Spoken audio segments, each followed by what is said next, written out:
Okay. Hi, welcome to Keshe Foundation Peru and our global team here. We've got Vivek from Singapore, we've got Carrie and Jackie and David, and I've got a parrot right above me, you probably can hear him. And today's group's going to be called the Blueprint. We're going to be making the blueprints for the power, the plasma power unit, because Mr. Keshe has obviously had some geopolitics to not release them to us, and we've got enough people. We've also got Benjamin Stale from South Africa, Stefan and Jason and Farhad are in Germany, in Keshe, Germany. So this is a great opportunity. We've also got Boss from Sweden, and you know, this is a global effort, and Don Greenfield. So what we're going to do is we're going to get straight on with this, making the plasma power unit. And I'd like to introduce straight away, really, Jason. I think his name is Jason von Schwarzenberg. Did I get that right, Jason? Welcome to the show. Yes, this is okay. Please. Okay, you're with Farhad, are you?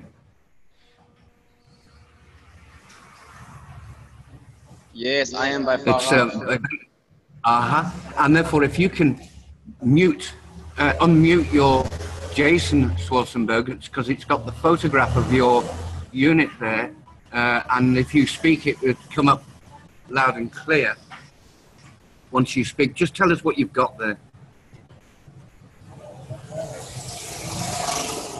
Okay. So what you see on my system, we have here a star formation. And the star formation I have in the ball, I have ball with CO2 and CH3, and I make a difference from the bottom and the top with alkaline and basic.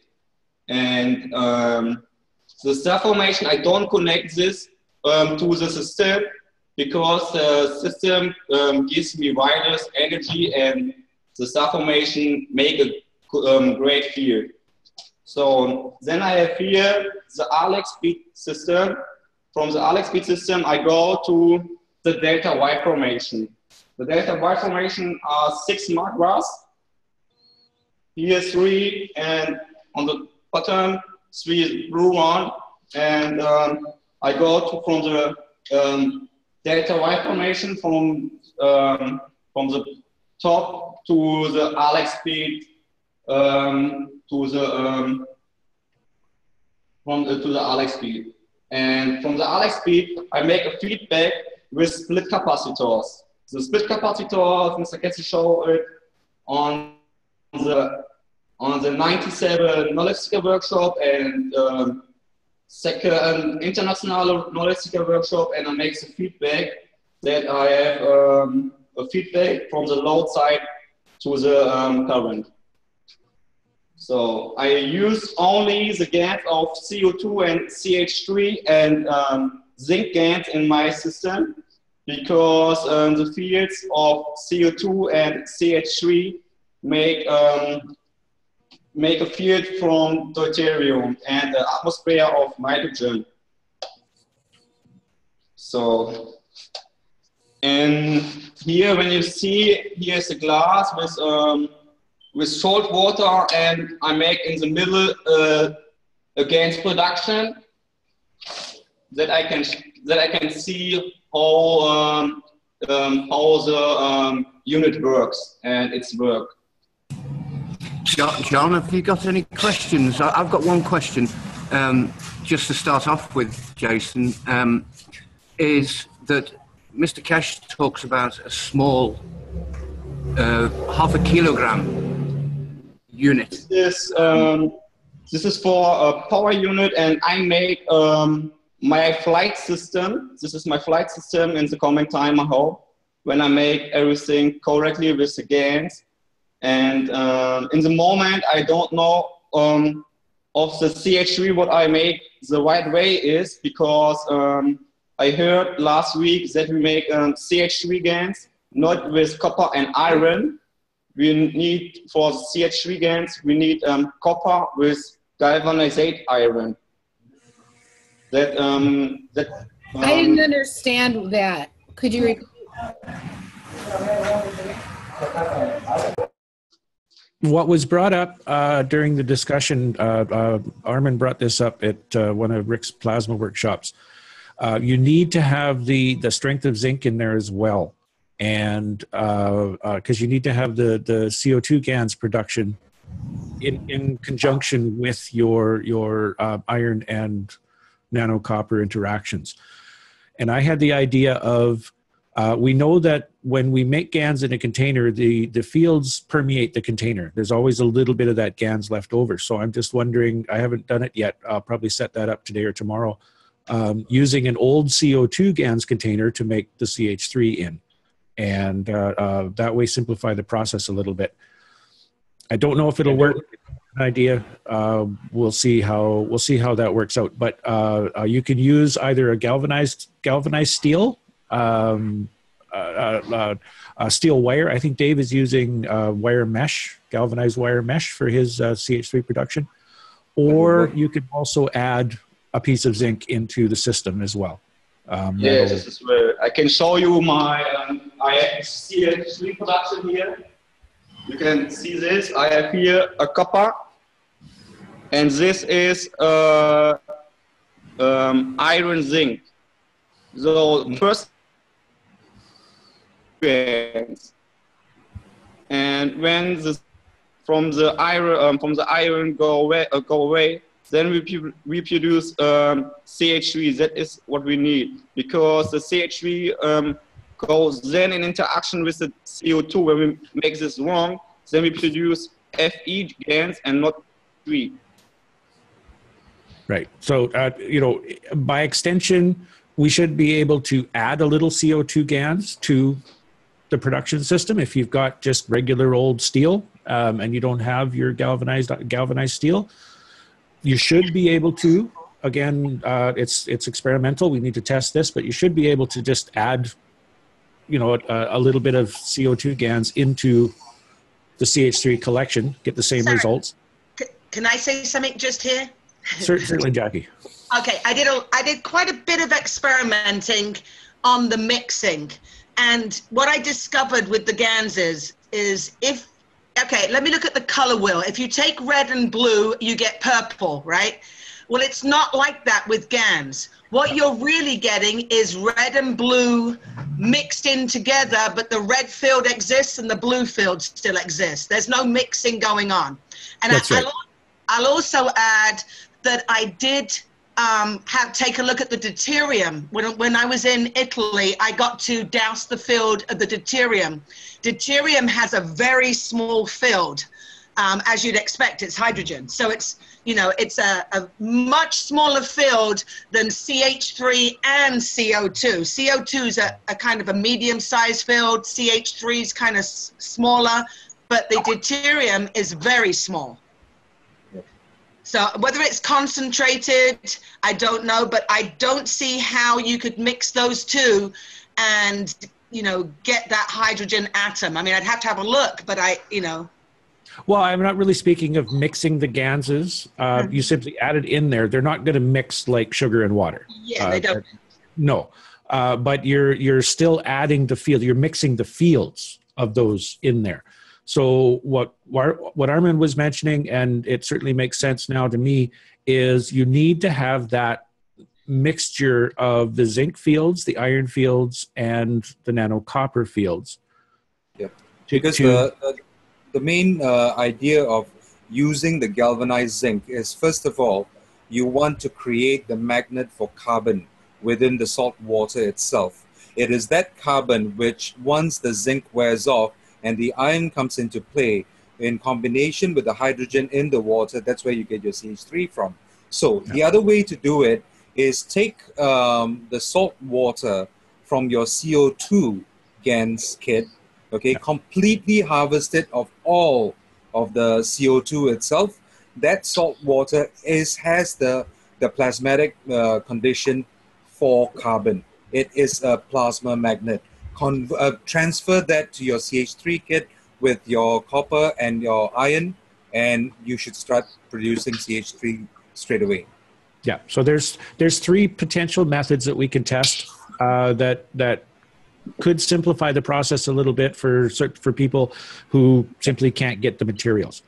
And this is something came up in Peru when I was teaching Dave the tech 2 years ago. He just couldn't get some of the stuff. It was really hard to get, so we had to come up with different ways to do this.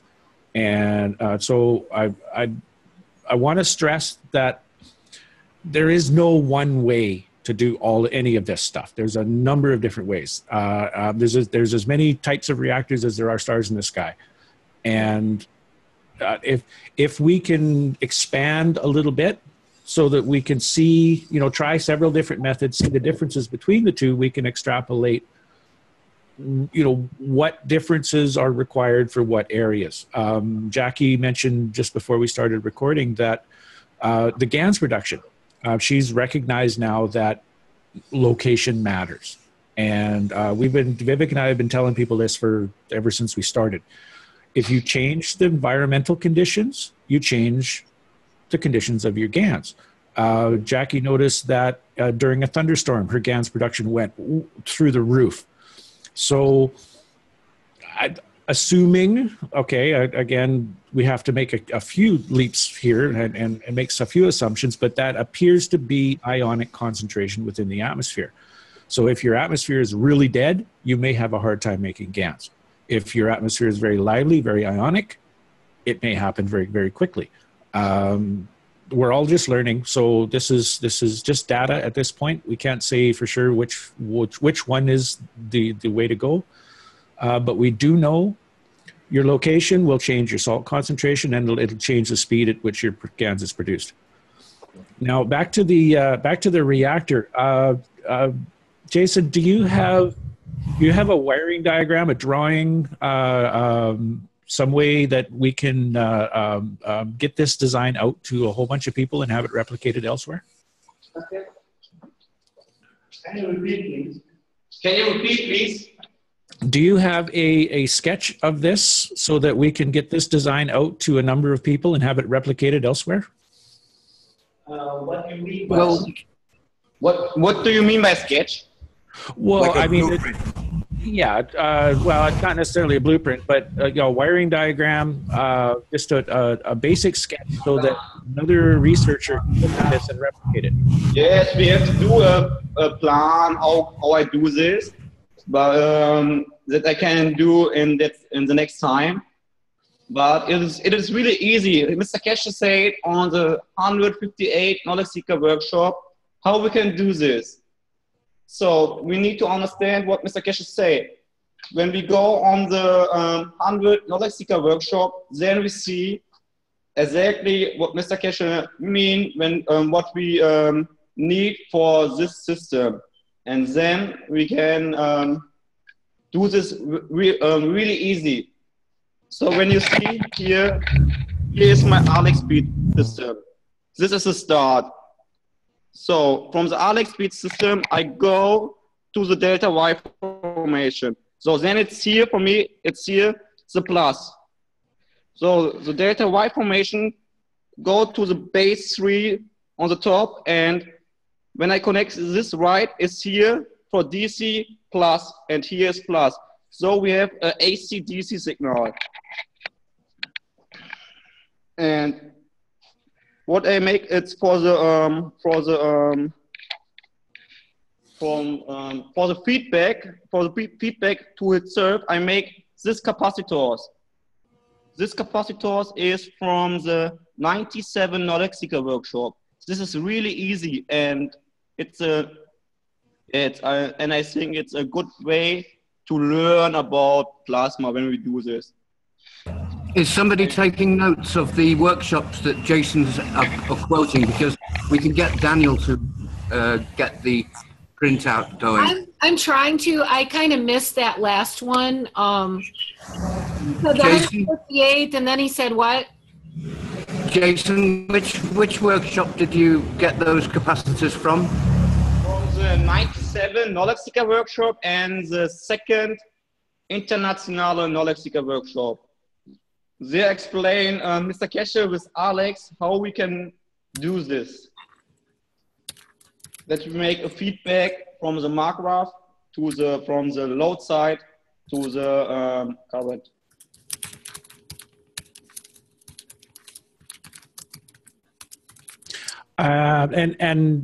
Can you explain your testing procedure and what sort of results you've seen so far? Yes, I can explain. So yesterday I make the system on the grid.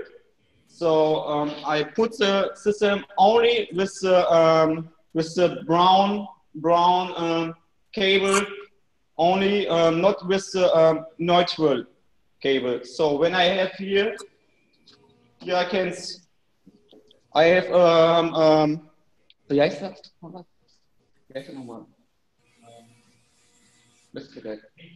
I have a meter. You can see I have a meter, and when I look on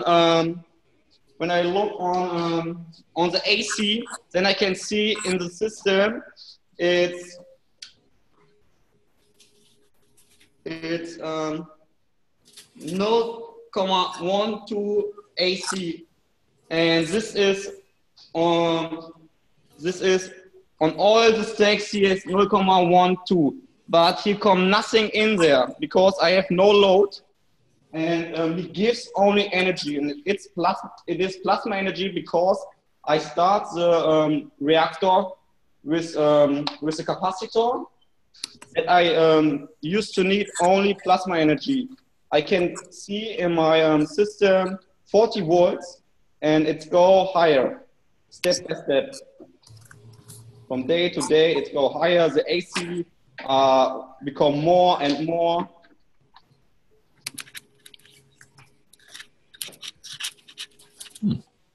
This is what I now see.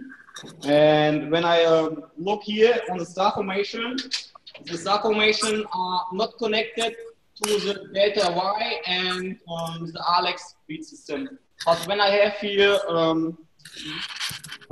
controller with a light, then I can check on the star formation if it's run, and I see the light is lightening. Lightening. Normally it's not run, but with plasma it's run. It's make a strong field. So is it clear to everybody besides me what he's calling the star formation, or could we get a little explanation on that? The star formation are the open coils. There's one at the top, and there's three on the clear plate, clear square plate. That's the star formation he's speaking of. Yeah, the coils that are oriented at 90 degrees to each other with a big ball in the center. That's the star formation. Okay. This is my star formation. I have here the coils, 3 coils, 1 coil on the top. 8 unit. Then it's make a little bit stronger field. And I connect the star formation in an infinity loop that he produce every time plasma, and the coils, I gansing the coils only with the zinc gans, what I make with my hands, that I can control the system in the coming time. Right. Okay. Okay. So the coils are only coated with zinc.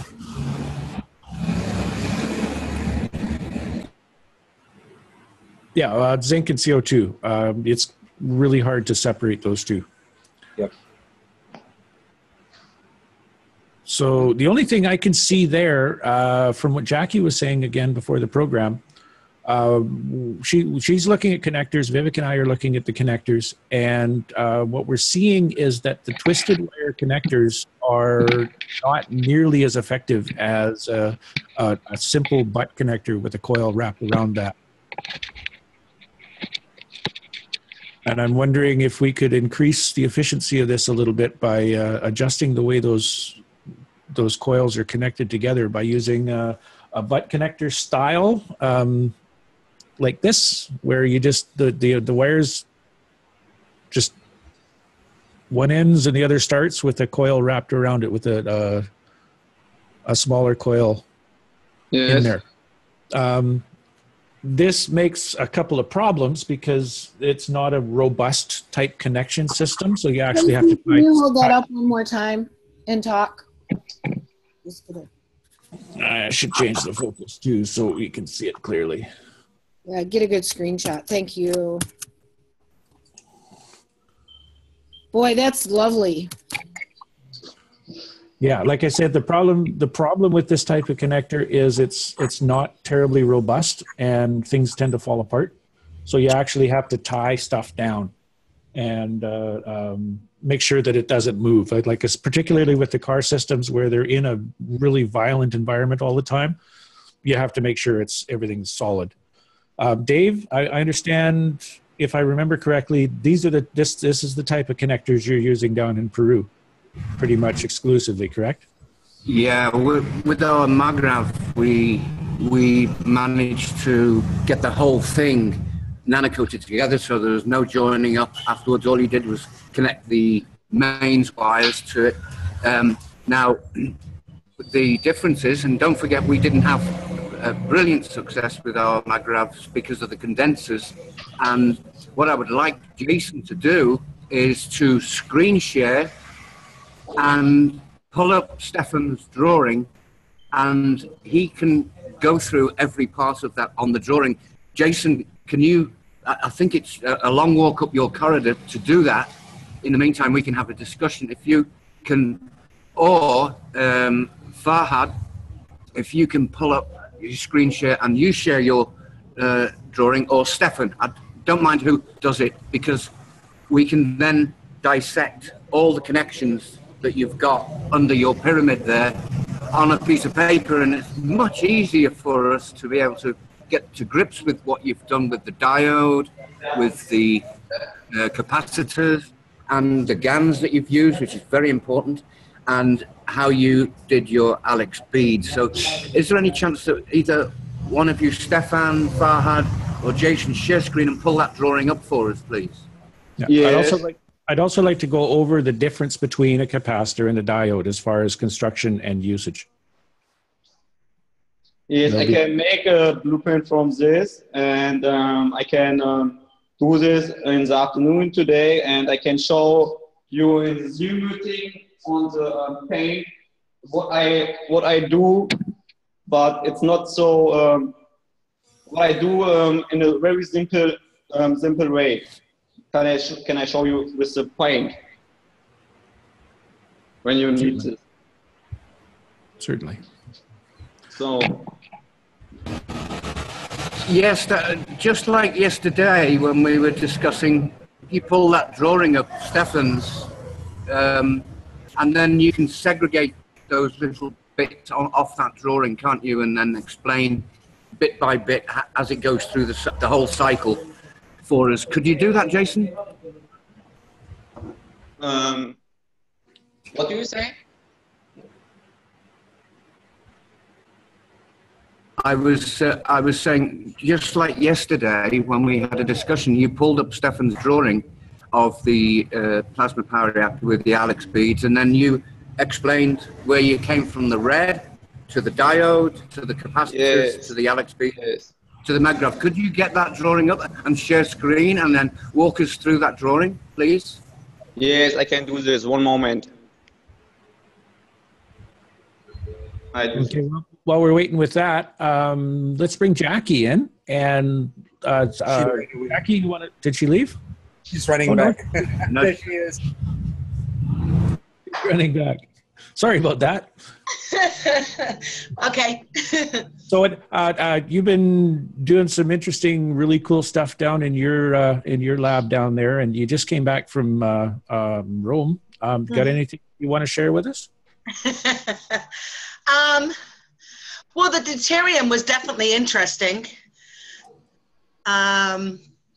John had some. We did some interesting tests down there as well, with the fields, breaking other people's fields or collapsing other people's fields. We've been kind of testing with the fields. I did a very good experiment with the car unit. So we made, we did one in clockwise, I guess, the opposite of the way that they work. and then I made one that was mixed. One coil wound one way, one coil wound the other way. And what I discovered was the way that we are winding it, I get a field of about 35 feet in the kind of caps that Dave uses. So those 3-inch caps. And then in the one that was wound the other way, you only get about 10 feet. And then the one with the mixed windings, we've got nothing, absolutely nothing. But now the other thing is I changed the casings. Some guy made us some new casings, and we've more than doubled the size of the field. We're now seeing fields of about 75 feet. What's different with the casing? Do you want to run and get one? Yeah. Okay, so the main thing is, so we have the 3-inch caps, but then what happens is he's made these little pieces of wood that fit in perfectly, and those hold the ball down and also the coil down into the ends of the caps. And then he has a spacer in the middle, which is another piece of tubing. I think it's a 2-inch or 2.5-inch regular tubing, and it just fits in there. Or it's probably 3-inch. It actually fits right inside the cap itself. And that actually keeps the pieces of wood down. So we're using no glue except a little bit on keeping the ball down. So there's no glue. There's no chance that anything will touch. And the wires actually come out the ends. So we'll get one. And it's amazing. It's made such a difference. You can throw it and it won't, nothing comes out, nothing breaks. I don't know if you can see that. Okay. Yeah. The bigger part. Yeah, and so now this part right here. So it's literally a spacer that fits in there, and then the piece of wood. And then this is the great thing here. This is made from the 2-inch pipe, and that sits in between the two coils. It's a separator. It's a separator. Jackie, can you hold it all up again so I can get a couple of good screenshots?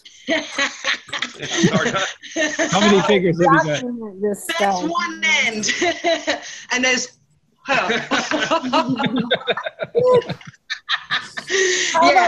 You had one that was put together, right? Can you run and get No, we don't have one put together. We don't have one put together right now. We did have, but yeah. So what happens is the coil fits in here. This with the ball. This goes on top. So you have that separator in there actually. Then this goes on top, and that keeps everything flat down nicely. Then this one goes on top, and that completely holds everything. And then you do the same on this side with the little separator, a piece of wood, and then it all fits together. And it's beautiful. 70 feet, hardly any glue. Yeah. Hold the whole thing up again. You're like fast moving there, girl. And put them together once. No, that's beautiful. What do you attribute the change of the field to? The locating? Okay, so another thing we've noticed, can you go get me a house unit? The other thing we've noticed, I don't know if it's the word, I think the separator helps. That kind of keeps everything nice and straight in there. I mean, it's so solid in there with nothing else touching, no glue, no anything. Well, actually, Ken, I wanted to kind of show inside.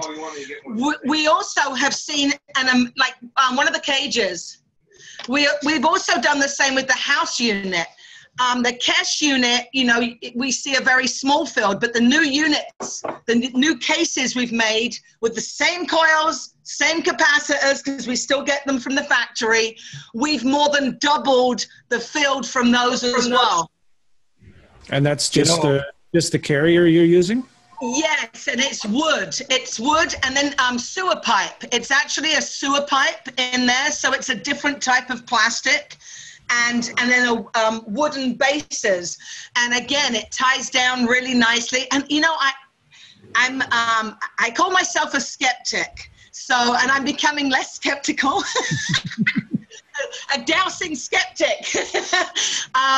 But anyway, I don't know if it's the intent. I mean, the guy does a lot of beautiful work. He spends a lot of time on it. And, you know, I can't disprove that it's just the sheer work and thought that goes into doing it. I don't know, you know. I can't attribute it to anything logical.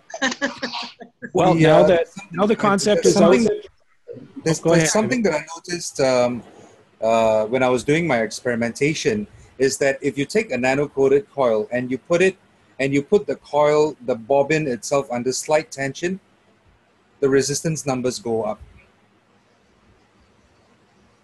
So what Jackie is doing over there, by securing everything down, inadvertently she is adding a little bit of tension to the coils themselves.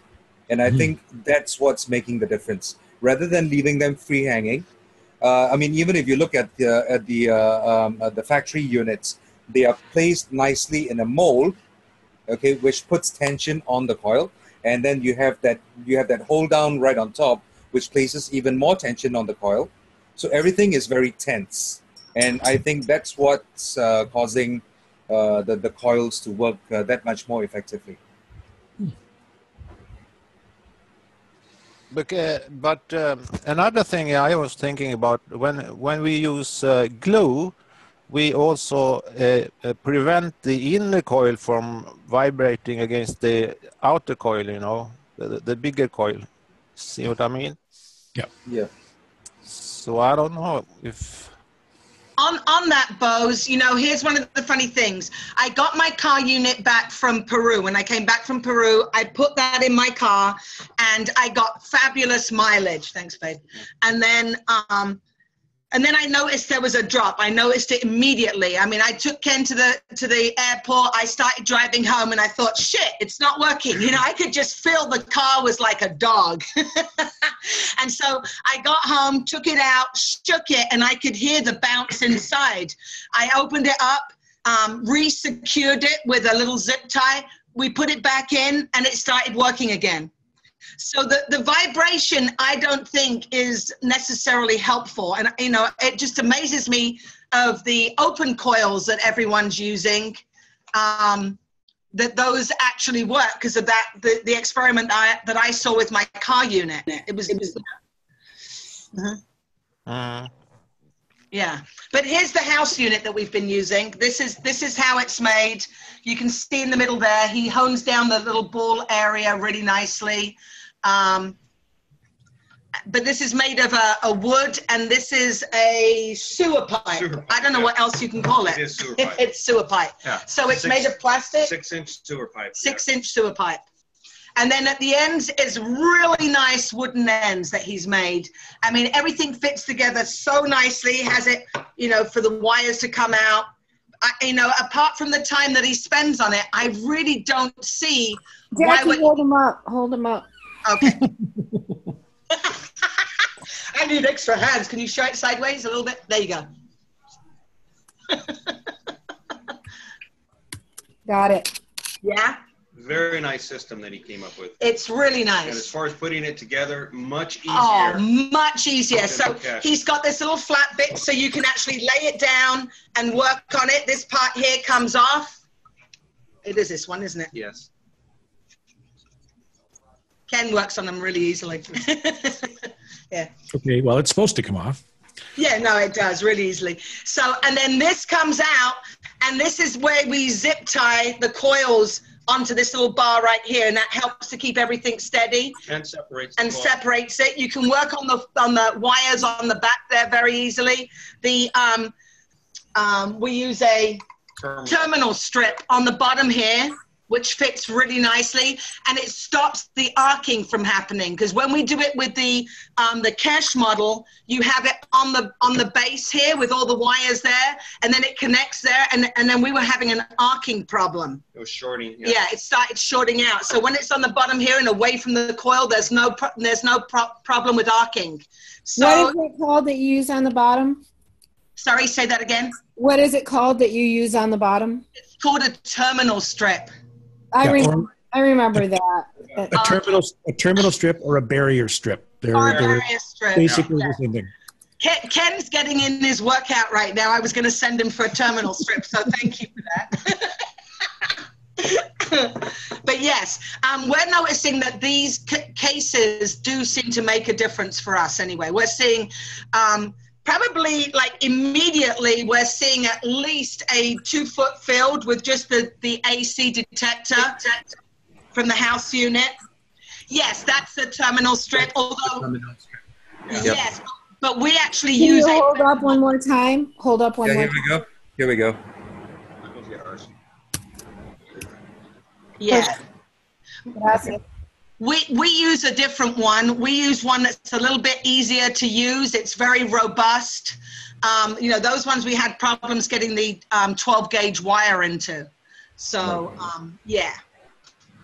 Yeah, I specifically bought this one because I asked my hardware shop guy whether I can get 14 gauge in here. And he said, yeah, definitely you can. And if I don't know how well that does it. Yeah, you can see it's actually quite big. So I think I can get a couple of 14 gauge in here without too much problem. We use the 12 gauge when it comes to the power. That's what Arizona recommends. And although their barrier strip barely fits in 14 gauge, but that's what ours looks like. Yeah. Yeah. And it's really, you know, it's just robust. But it's a lot.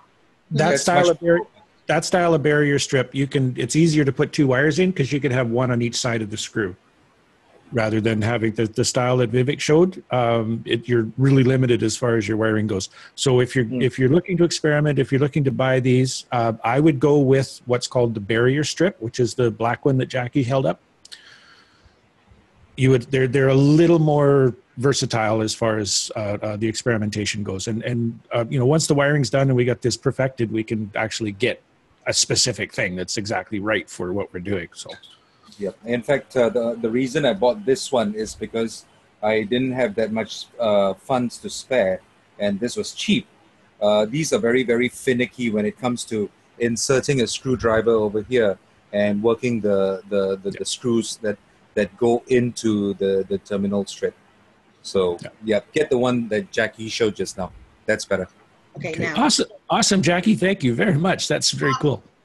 Just on the idea of price as well, I actually found these through on the web it was Radio Shack on the web. I think it was $1.75. So John Bliven was like, "You're kidding me." He goes, "That's cheaper than the ones that I get, which are ones that don't really work so well." So yeah, if you shop around, you can find them. Yeah, they're all over the place. All right. Jason is ready. Yeah. Jackie, just want to confirm to you that the Peruvian units that we made, 13 of them, when we put a tube inside to secure everything and a separator piece, we glued ours and vulcanized it, and we lost power. So the less glue is absolutely the way forward. We definitely proved that we reduced the value of those units by inserting a strip. We didn't want anything rattling around. Yeah. But we put glue all the way around, vulcanized it, bang, and put them together to create our unit, and then we lost power. It only came out the ends, I think, because of the vulcanization and the use of glue. So I really like what you've shown us there today. That's fantastic. Well, that's interesting, Dave, because we had a guy who came to the first workshop in December, and Dave may remember him, Hans. And for some reason, he had monster glue in his. So he's been testing it in his car, and finally he came over and said, "Look, it's not working." I quickly doused and said, "There's no field whatsoever." We took it apart, and it was all glue. I mean, it was full of glue, and so we switched it over. I doused a field with the new unit, so he's really happy right now. Well, can I ask you something, Jackie? Okay, really good. Well, let's move back to Jason. Sorry, Jason, if he can share his screen for the Yeah, we'll benefit. try to get back to you, Don. And take it away, Jason. Okay, there, we'll unmute you. You're unmuted, Jason. Go ahead.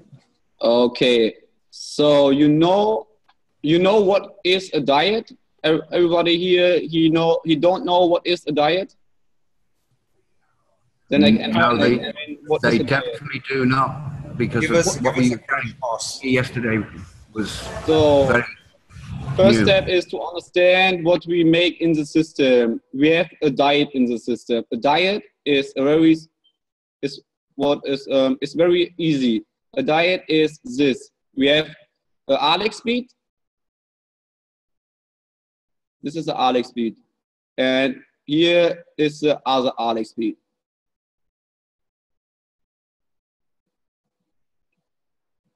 So the Alex speed, we have here one coil.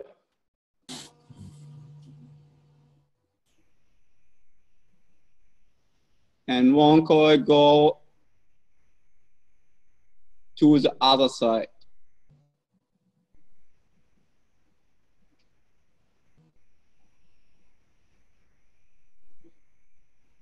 And make a feedback to itself. So we have here is the plus, we have here is the minus, and here is a minus. This is the diet. The diet, I make a diet in the system. You can see when I make this in the system, then this is a diet. Ah, sorry. This is a diet.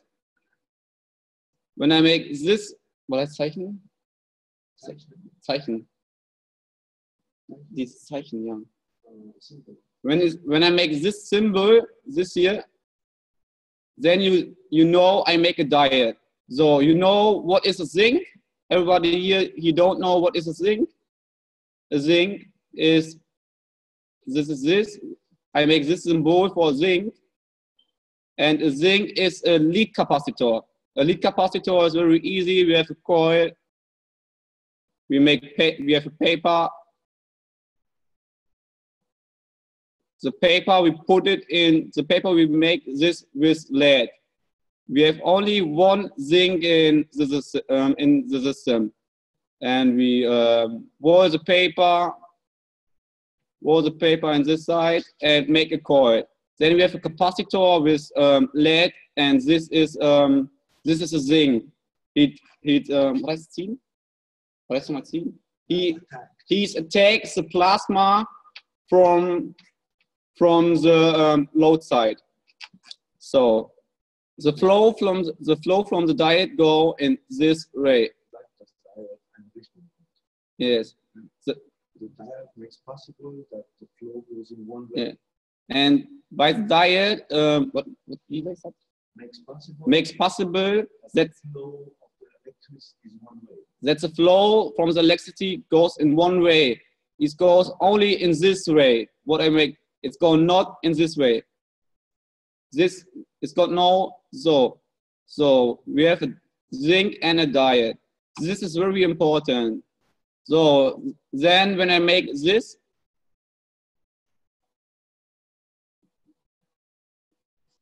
I make here a cup. Then I mean we need minimum 12 from capacitors from that we have enough electricity to start the flow. So this is a margraph. This is a margraph. When I make so, then this is 3-stacker margraph. When I make this,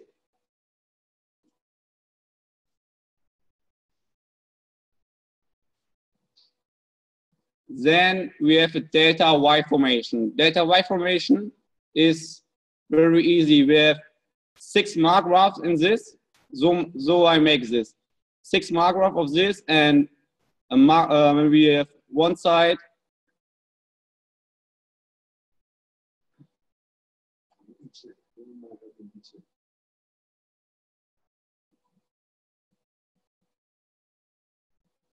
Jason, did you say 3 magravs or 6? 6. This is the top, and from here to here is 1 margrav. 1 margrav. So, and then we have the same go to the top.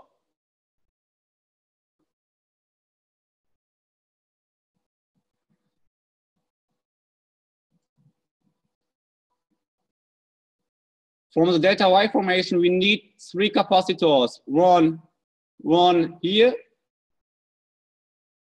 one here. Here's a capacitor, goes to the top here and here. This is for an AC DC signal in the system.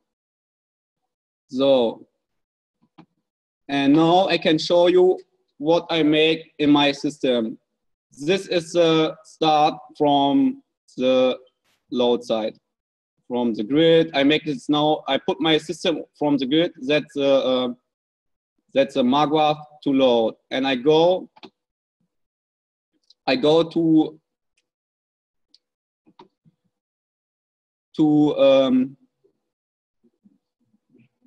a diet, to a zinc, and then I go to a diet. That we make a flow in this way. From the diet, I go to the capacitors.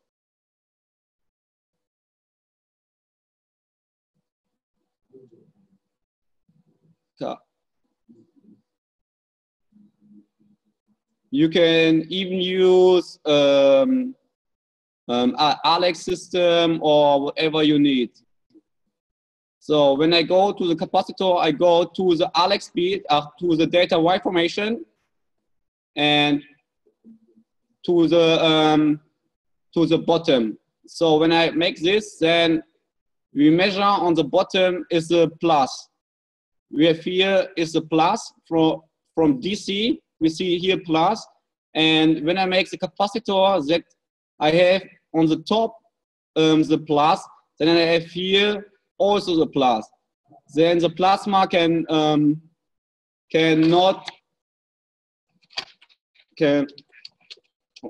one moment.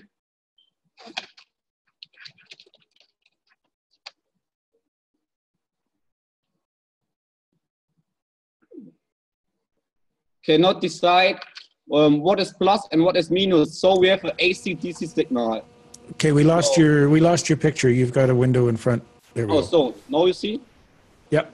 So when we make this on the bottom and on the top a plus.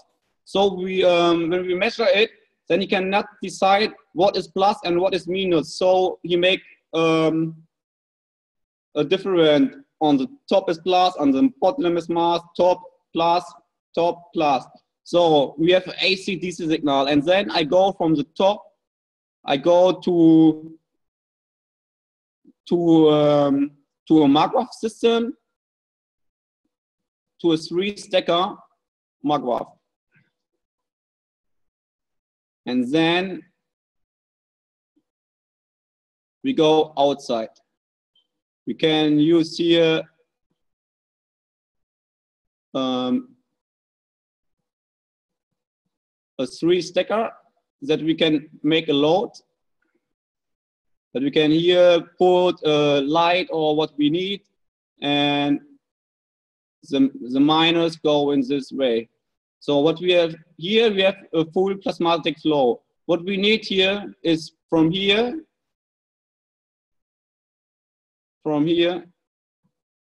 we make it from here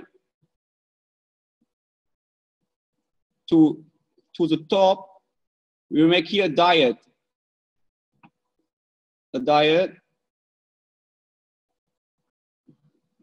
Wait.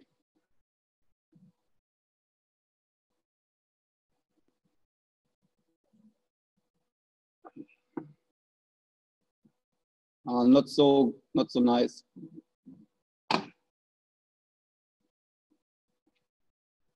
We make here a diet that we make a flow from the plasma that you go into the system.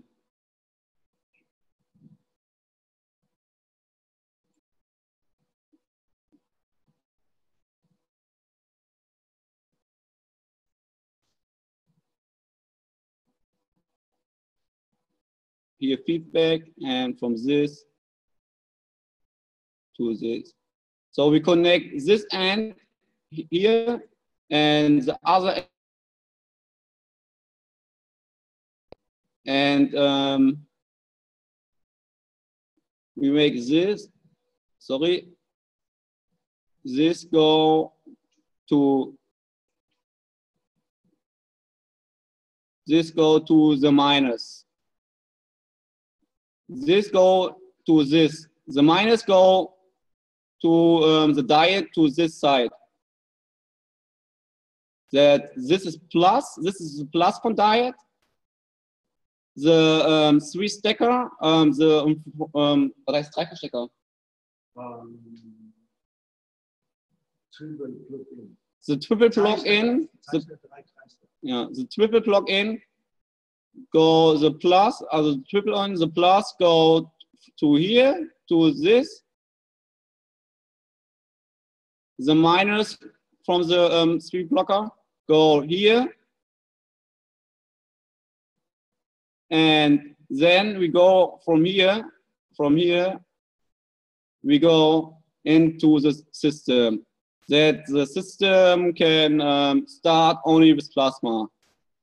I use for this, when I put the system to the grid, then I use only the red or the brown cable, not the earth. I connect not the earth to the system because I need to start the system only with plasma. When I measure, also when I go with 200, when I go here with 230 volts in the system, then I can measure here. Not 230 volts because I start the system with plasma, and the system, when I measure here, then I have from start, I measure 20 volts or 30 volts, but this is only plasma. I start the system with another magwaf that I can use. You can start the system with the other magwaf that you can connect this system to the minus to the magwaf or to the plus. What do you need? But when you go to the plus, then you make here. Oh no, so it's right. From the minus or to the plus. What do you need? That the system can start to and produce plasma. And what we need to understand is the interaction of the fields. When we make the magwaf unit, the coils, then we need to understand the coils. We have here. We have one.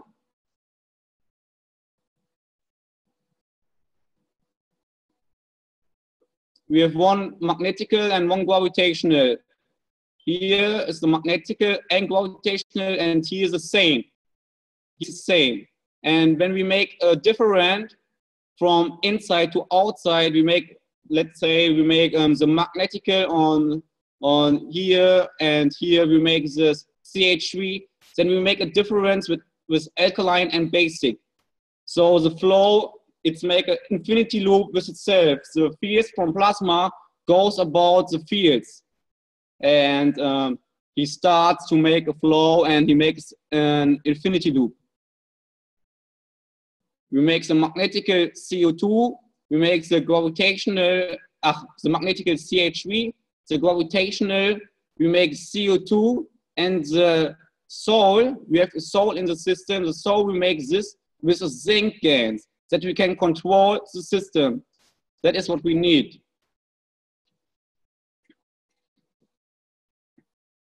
And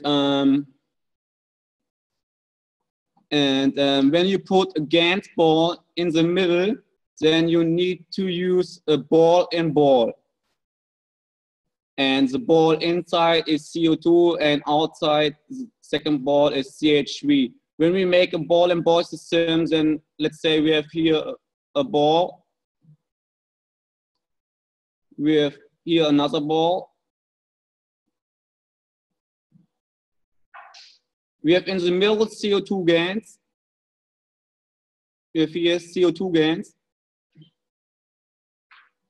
and CO2. And outside we have CH3 GANs. So we have not only this, we have in this, we have only, another part. We have here, also have here H2O. When we look on this, then action with the CH. So when it's going into action,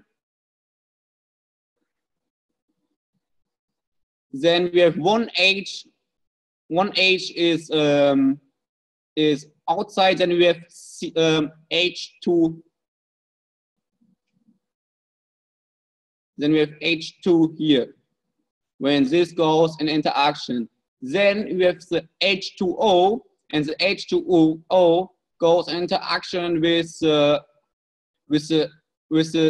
H2 from the CH3. Then we produce deuterium. Then we have here deuterium.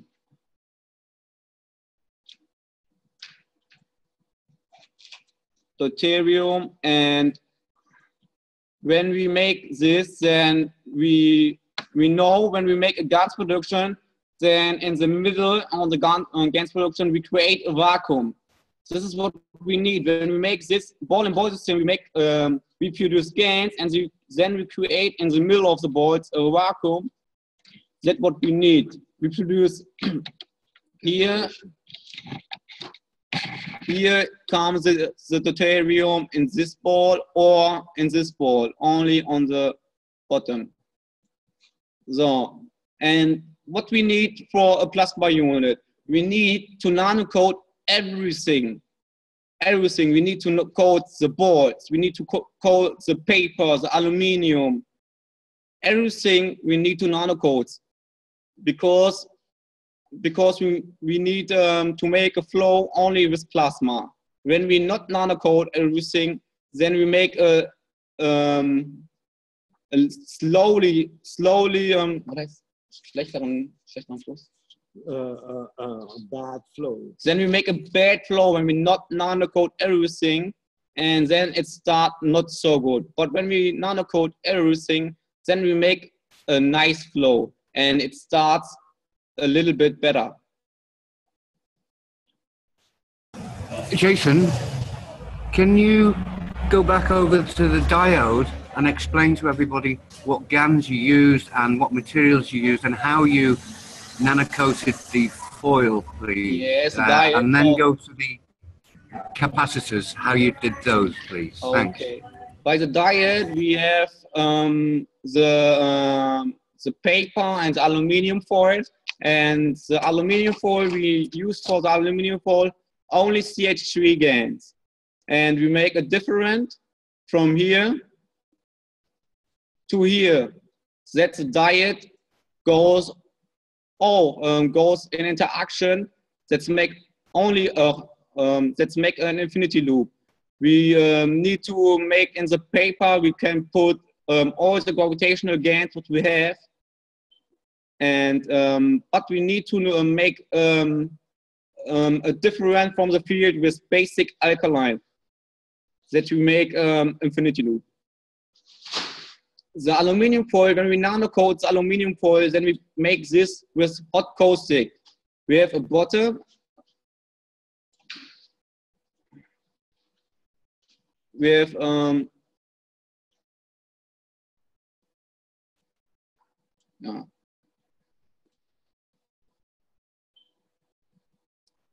we have a bottom, let's say here, and we make hot caustic in there. So hot caustic with NaOH, oder es darf maximal 50 Grad sein. Was heißt, es darf maximal 50 Grad sein? Es darf maximal 50 Grad sein. It can be maximum of 250 grams. It can be maximum 50 degrees. When it's more than the aluminum foil, it's too strong attack. Maximum 50 degrees, the hot caustic. Then we put the aluminum foil for 3 or 5 seconds in the hot caustic. Then we see a reaction from on the aluminum foil, and it's become a white color. Then it's ready, and we put the outside on the caustic and we let it dry it. When the aluminum foil is dried, then we the next step is to GANS this. The most people make this wrong because they put aluminum foil for 1 second or 2 seconds in the CH3 bottom, but this is not enough. We need to put the aluminum foil for minimum 1 day in the GANS that the GANS can attack the aluminum foil, and we have everything in there. So when we make this with the paper, then we need to nanocoat the paper too in hot caustic. We make this, and we need to GANS this also for 1 day in the gravitational bottom, what we make with the GANS mixture. When we make this, and when we make a GANS mixture, then we need to understand that we make a lot of fields in there. That when we make this, and we have a bottom, we make the first GANS is the strongest GANS. Let's say CO2. Then we wait minimum a half hour, and we put the next GANS in there. We go from strong field to the lower field, and every 20 or 30 minutes we put the next GANS in there. Not we make CO2 GANS, and 1 second or 2 seconds later we put the next GANS and the next GANS. This is not what we need. We need to make the fields and CO2 GANS know exactly what is CO2 GANS. And are you putting them each separately? You're putting it in each GANS separately? Or you're adding the GANS to the other GANS? I'm adding a GANS for the upper GANS, GANS. Thank you. Gravitational GANS, that he gives me enough energy for my system.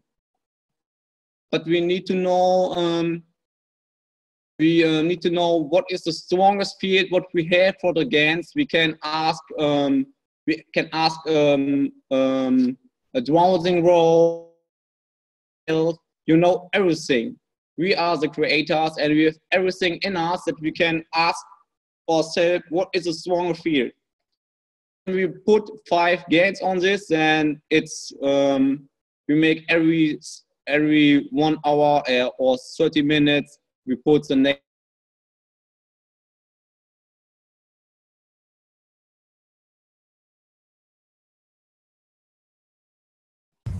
Jason, is there any chance you can bring up the schematic that you've got from Stefan, which will clarify everything there? I think I posted it in our room anyway, everyone's got it.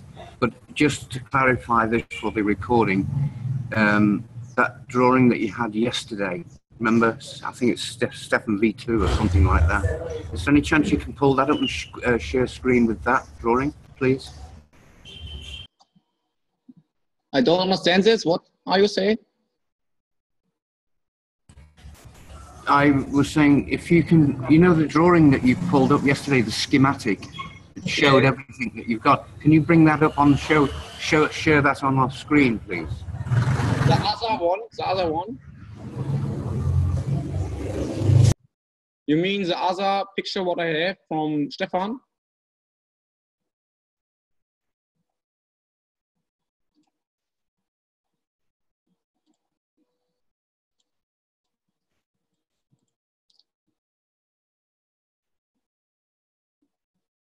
Or what do you mean? Hello?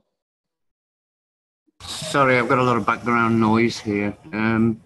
The drawing of Stefan's drawing, the schematic drawing that you showed with me yesterday, just if you put that up, we can just walk through the GANs fields and the circuit. Yes. It's all got everything all together, plus the Alex beads and the... Okay, I make this. Yeah, more. remember it?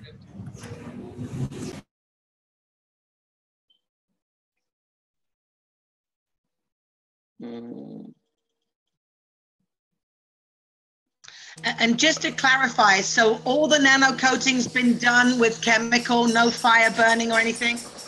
What do you think? The nano coating, you used chemical for all the nano coating, the sodium hydroxide? Yes, I use, I can explain how I exactly to do the nano coating. I use only NaOH coating from the system. Hot caustic. We need only hot caustic. We make, wait a minute.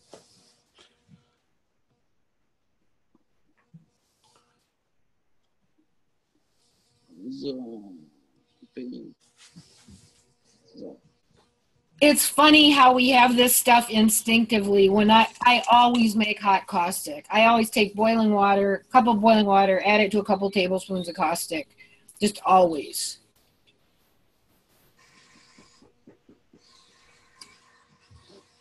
I look, we have my paint. So when I use to nano coat, I have a bottom,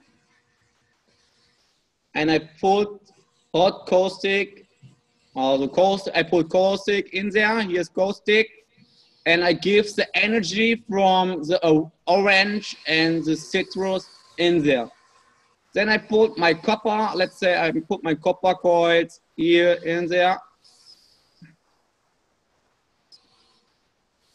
Then I put hot caustic in there, that the coils are under the caustic. When the coils are minimum 30 degrees, when the coils have minimum 30 degrees, then I put the coils outside the box and put it in really freezing cold water and put it back into the hot caustic. When we make this, then we make on the copper a structure of a diamond. Then it's the nano coated. The nano coating have a structure from a diamond. When we put it into the hot caustic, then when the copper have minimum 30 degrees in the really freezing cold water, and then back in the hot caustic, then the copper need to stay in the hot caustic for minimum 1 day, or better is 1 week. In 1 week, I make this for 1 week. In 1 week, I put the caustic outside. And then from the first day,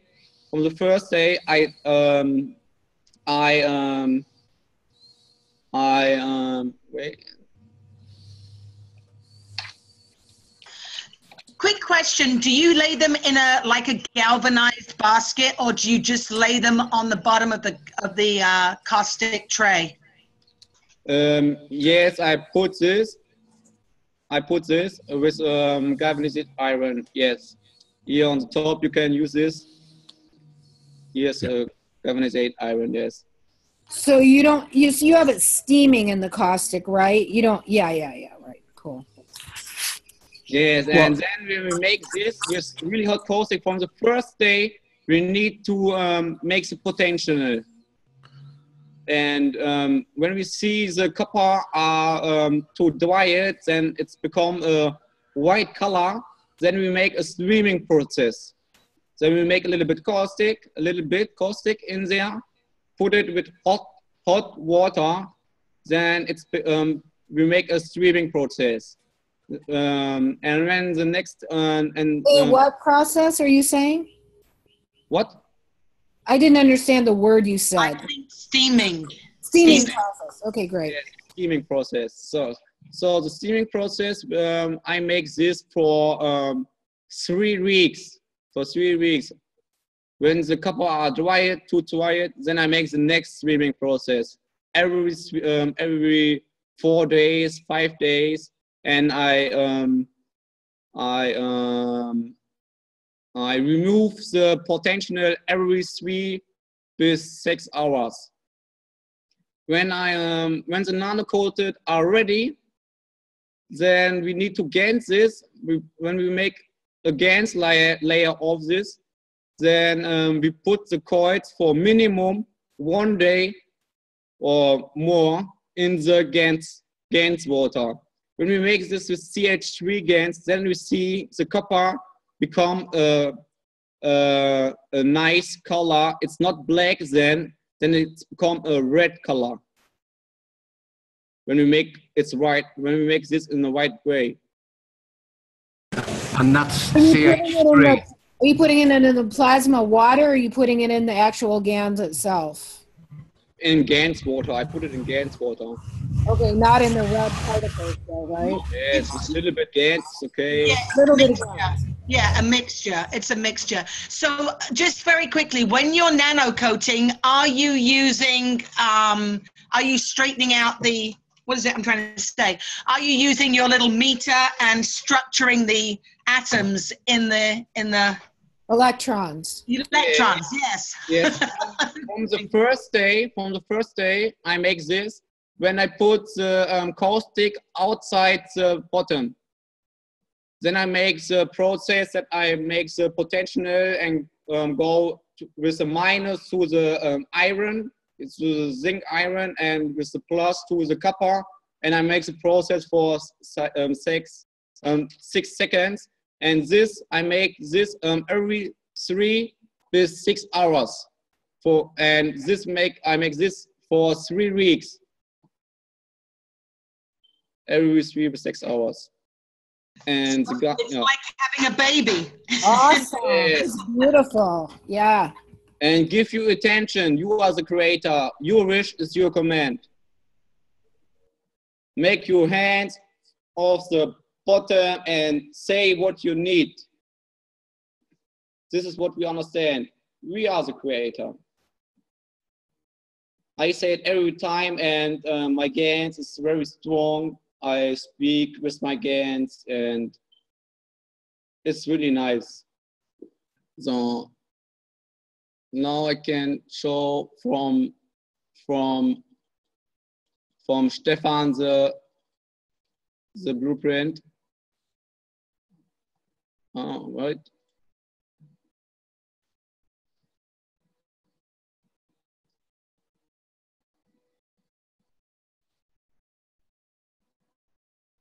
You'll have to redo your share. We can only see the sketch. There we go. So this is from Stefan. So this is a nice picture, but Stefan forgot here that we make a diode. We need to make here on this here. Oh wait. We need to make here from the load side, from here to here. We need to make here a diode that the flow from the plasma can be start and produce every time plasma. So we can use this, or we can, yes, also we can use it. Then we don't need to go to the grid when we nano-coat everything white. We need to nano-coat really everything for a plasma generator when we need to do this. And when we don't When we don't nanocode everything, then it's not start really.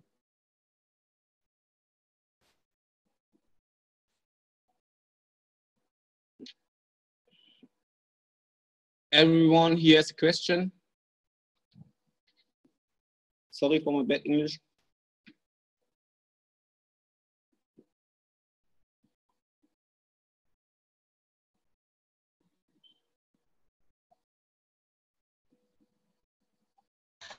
What about a little bit on the results? So what are you seeing? Are you running anything off of this yet? What are you, what are you reading? Can you explain what you mean? I don't understand this because my English is not so good. What kind of results are you seeing?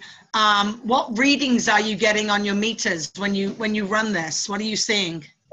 This makes, Stefan, when I make this with my system, I have a little bit other system. Then I put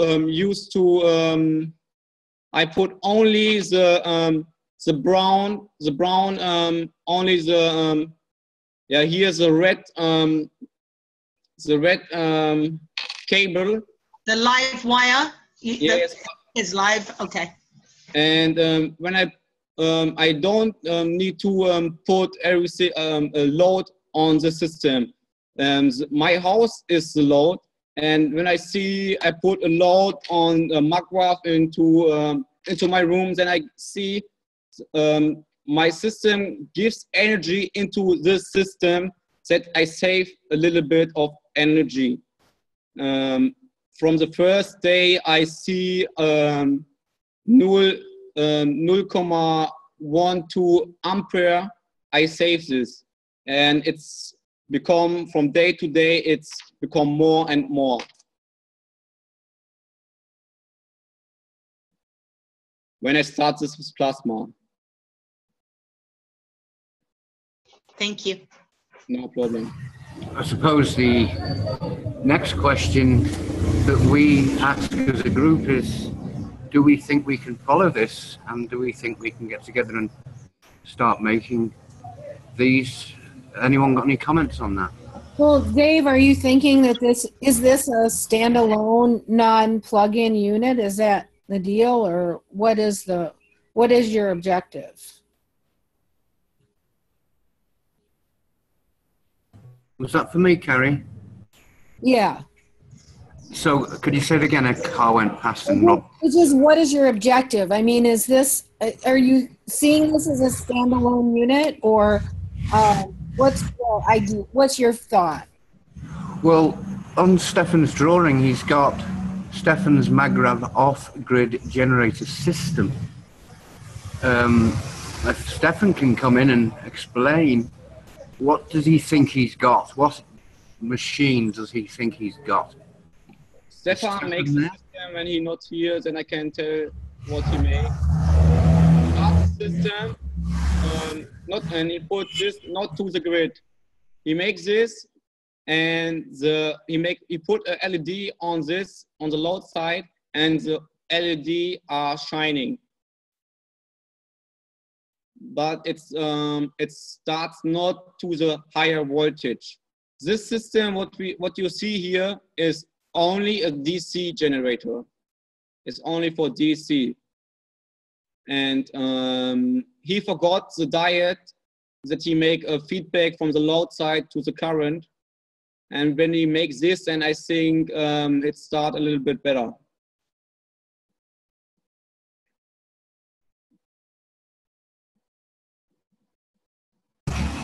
So, go back to the original question right at the beginning, Jason. If Mr. Kesh has got in Ghana 150 small half a kilogram units, what type of system do you think Mr. Kesh is using to make such a small machine compared to this, what I'd call quite a big machine? Have you got any comments on that? I think he makes this only with plasma. We don't need a capacitor. We don't need everything what here is, because we have everything in a GANs ball. the GANS ball is a capacitor. And I think he makes, I don't know what he make, but I think he make a coil. He make a coil and one coil so. And in the middle he put a GANS ball where he create a vacuum that he gives every time plasma.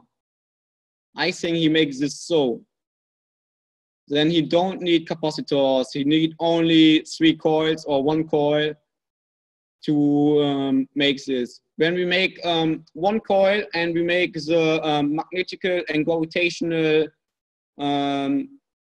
with different GANs outside and inside with alkaline and basic, and we put a ball and ball system in there, and we rotate the ball with 15,000 or 20,000 rounds, then he creates plasma, and in the coming time, when we make the right GANs, then we can use from 1 coil megawatts.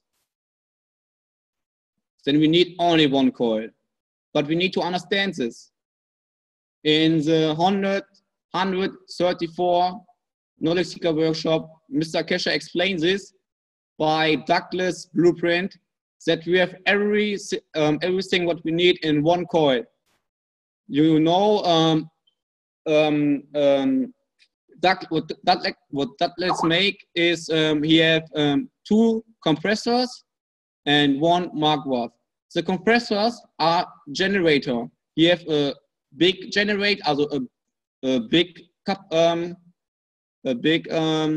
compressor and a small compressor.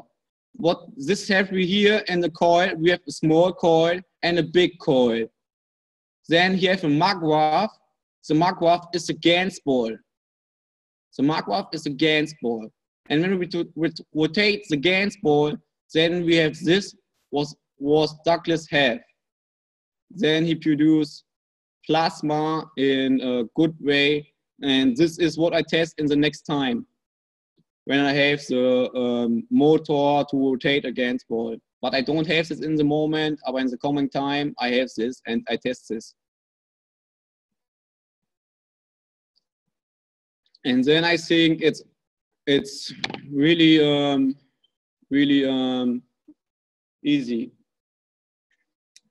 And it's not so big, it's really small.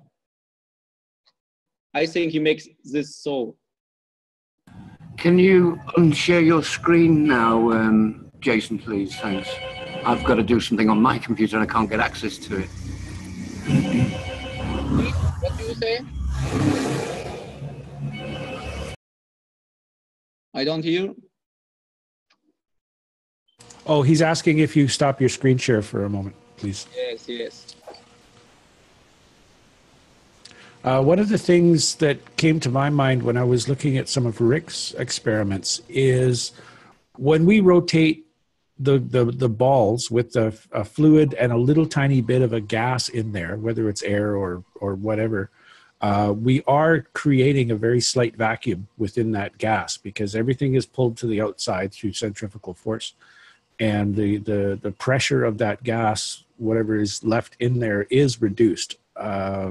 This may be the concept behind rotating the balls, is to create that vacuum. And you had mentioned in your discussion that with your ball in a ball, you're generating a vacuum by itself, just through the plasmatic interactions. I think so, because when we have a GANS production, then we know we have copper and a zinc. Let's say we have a copper here and a zinc here. Then we create in the middle of the box, we create a field vacuum. Then we have everything what we need shown in a GANS production. And we make a ball and ball system with basic and alkaline. And we rotate this. Then we create a GANS production in the balls. And we make this, then we know in the GANS production is the same, then we know we create in the ball a vacuum. Or what do you think?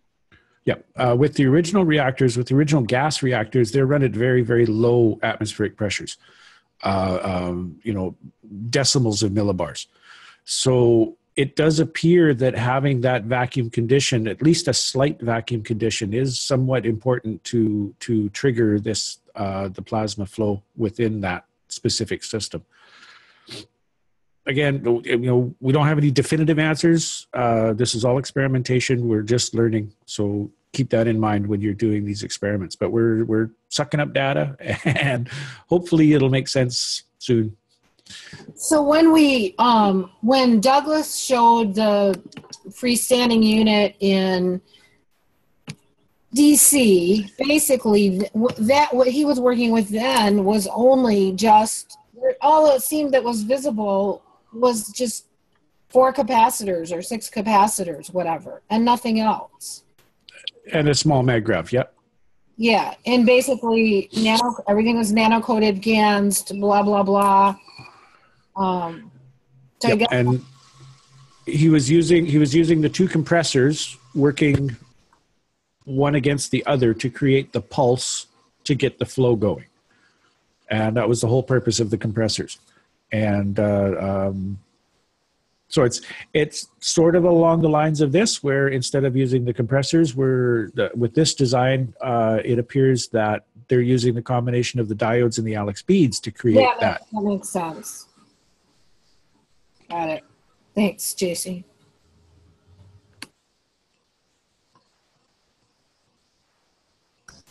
How's about that? Does that about wrap things up for now? And then we can go into room discussion on certain aspects of this. I'm going to call it an invention because it is. And has anyone got any further questions for Jason or Farhad? While they're on, anyone? Throw it open. It's fairly mind-blowing stuff, isn't it? Does everyone agree? I think as a starting point, this is a very, very good starting point. And I think the proof in the pudding is going to be in the replication. If we can get several of these systems replicated at different places, then we're going to have a better database to work from to generate the next iteration, which will be even more efficient.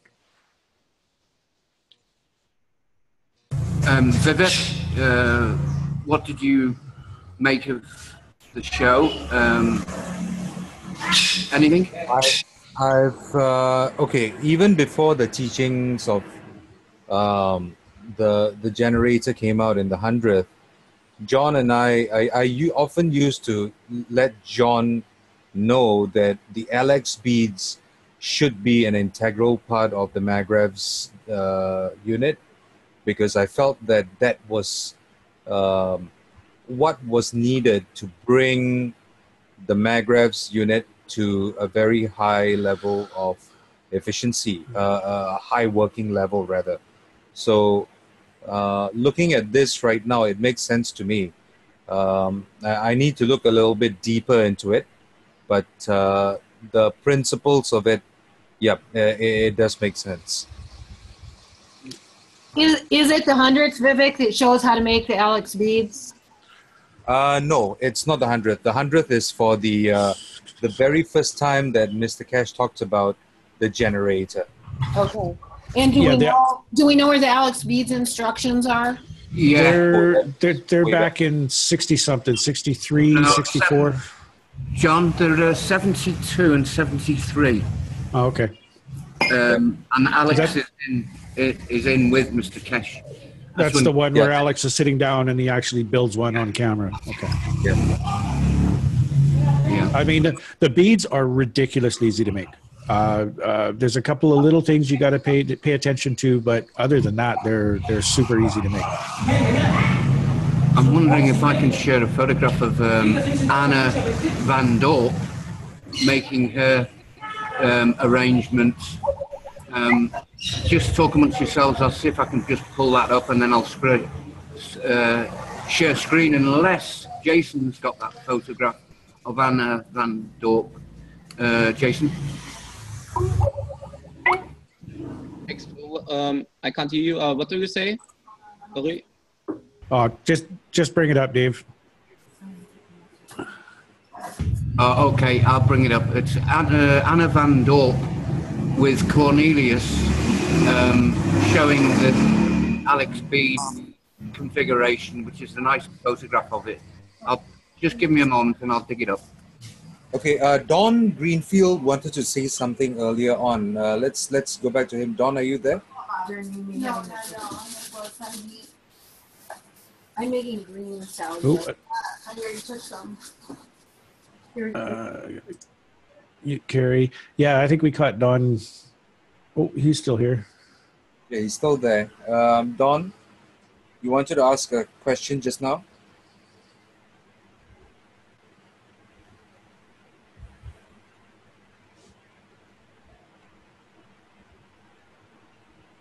Maybe he's having trouble unmuting. I'll unmute you. You're unmuted, Don.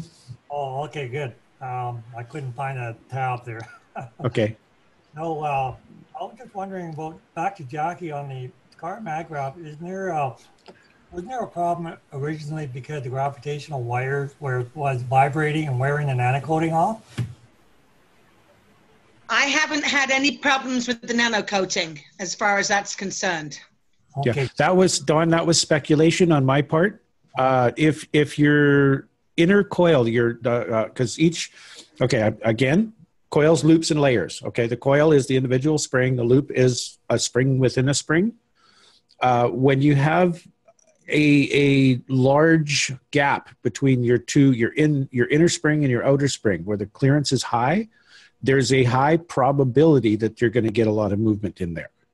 Now, this was speculation. This was just me being an engineer looking at this going, if this vibrates, there's probably going to be issues. That's where that came from. It appears that if you can keep that clearance quite small, a thickness of a couple of pieces of paper, get it so it fits really, really nice, then you reduce that tendency and you're apparently not having issues with it.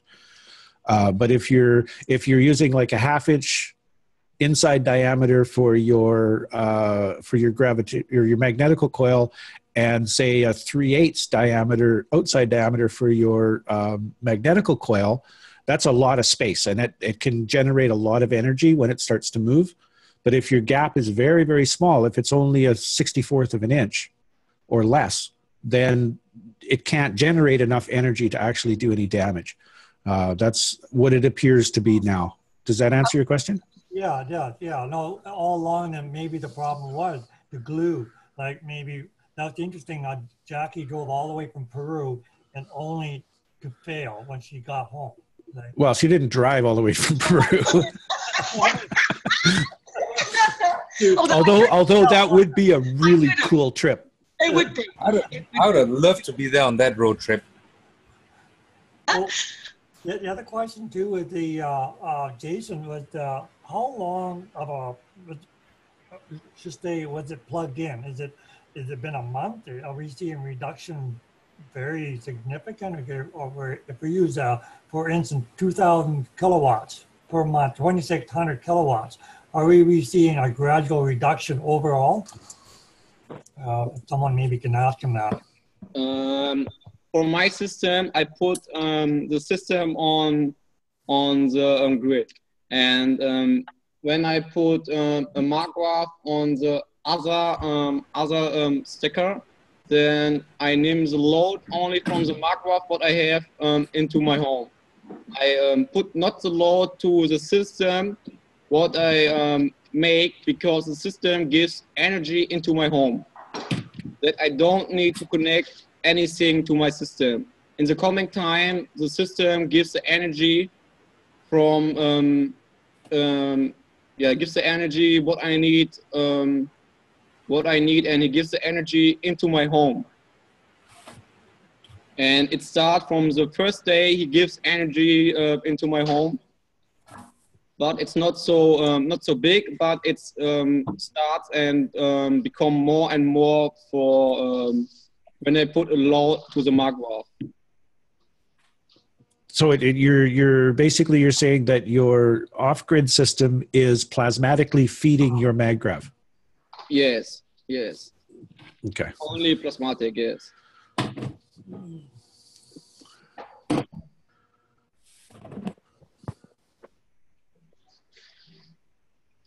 I don't nanocoat the paper and the others. That is what I make wrong. Okay, that doesn't work, Dave. You have to open the picture up and then share your screen.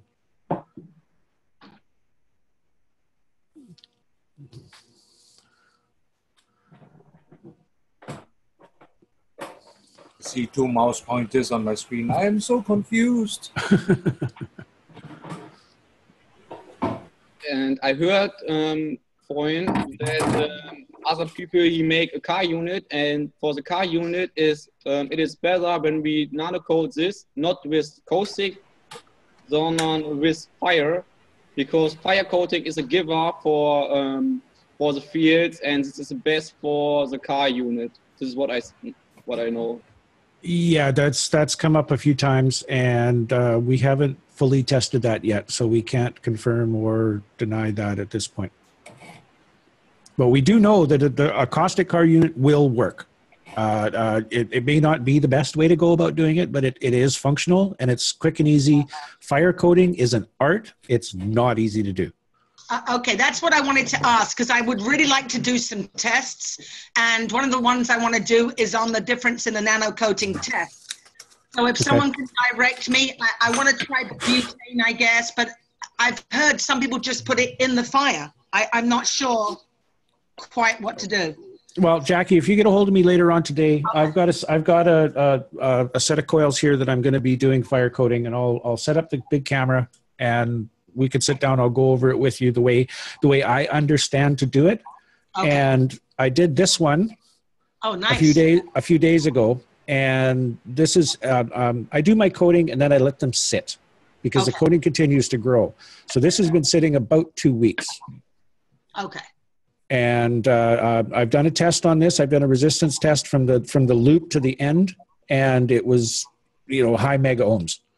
Okay. So I know I'm, I may not be totally on the right track, but I'm on the right track more or less with this coating. And the trick is to go slowly. Take your time. So I'm wondering, has Jason presented this in a knowledge seeker session and see if Mr. Cash has any input, or would he consider doing that?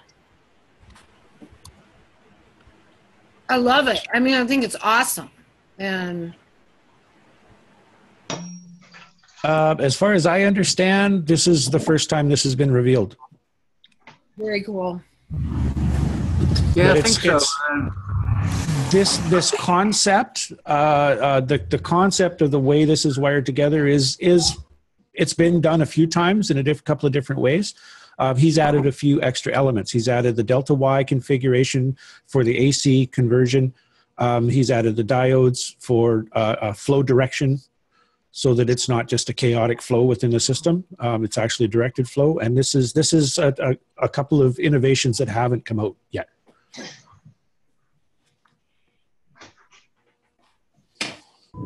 Yeah, you can see why I was taken by it when I met with Jason yesterday. So I wonder what Benjamin thinks. I'd love to hear what he thinks. Yeah, that's about time we haven't heard from Benjamin, actually, yeah. He's pretty hard to get a hold of. He's on here, though. Benjamin, do you feel like sharing? Can you unmute yourself? Hello, can you hear me? Yes. Am I coming through? Yes, very nicely. Okay. To be quite honest with you, I'm not quite sure how I sort of feel about this whole thing. To me, it's a bit confusing, but again, I'd rather sort of leave myself out of it and sort of sit and observe. I've been working on those star units, slightly different to what you've got there, John. In other words, I've actually used ping pong balls, so I've created like a little pyramid. So with the three sort of little mag-rack wheels that go around it, it looks like almost like a star tetrahedron.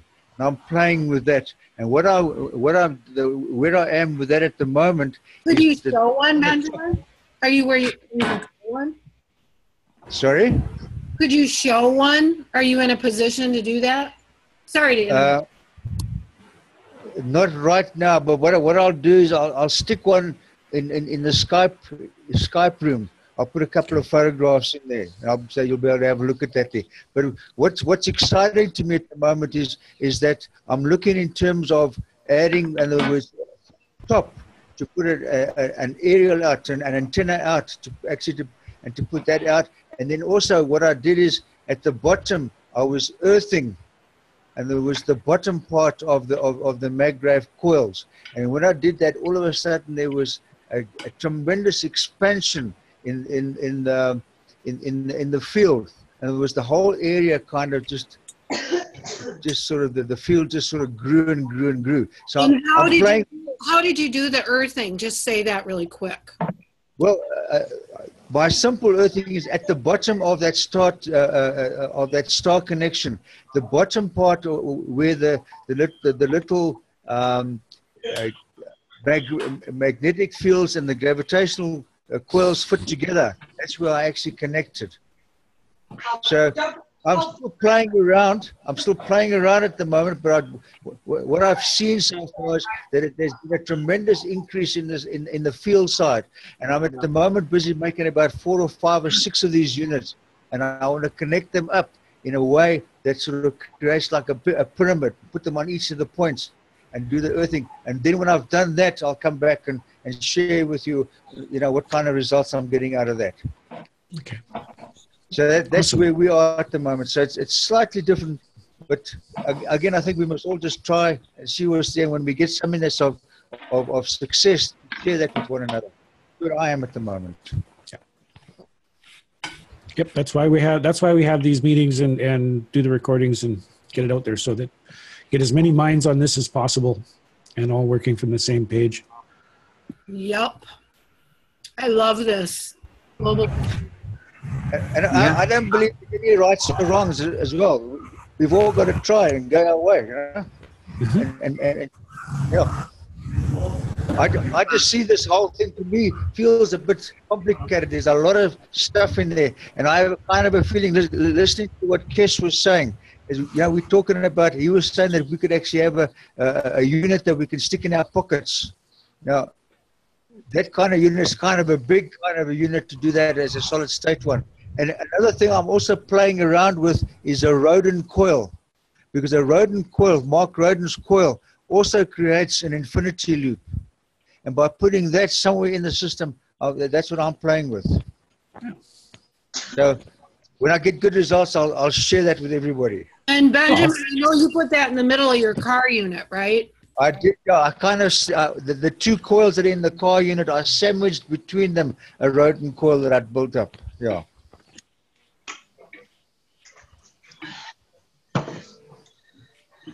Excellent. Excellent, Benjamin. That sounds fabulous with the Rodin's coil. I'm just wondering if Stephen Hegner wants to come in and say anything, what he perceives as this unfolds. Stefan?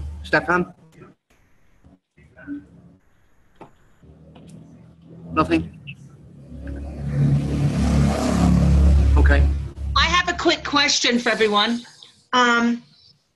When you're seeing nano coating on the power wires, is everyone only seeing it on the negative or on the common wire in the house, or are you seeing them on all the wires? Does that make sense? Vivek, you might want to field this one. I don't know, because the thing is I haven't stripped my wires apart to really take a look. In fact, the nano coating that I saw was, you remember the very, very first magravs that I built? And I touched up the places where I had connected my wires with some caustic. So that was basically traveling through the wires. That's okay, no, I thought you had brought this up at a discussion we had a while back. Jackie, a lot of people are seeing that the negative is coding first. First. Okay. Yeah. All right. Thank you. That's what I wanted to know. Okay. All right. Well, I should say neutral, not negative. Just by the way, some or 1 week ago, we made a film. I opened to understand it, to enlighten how the couple's working. You have to connect passively. You can find a film in Kesha Foundation, Germany, or in chat, just Jason wrote. It is in German and it is in English.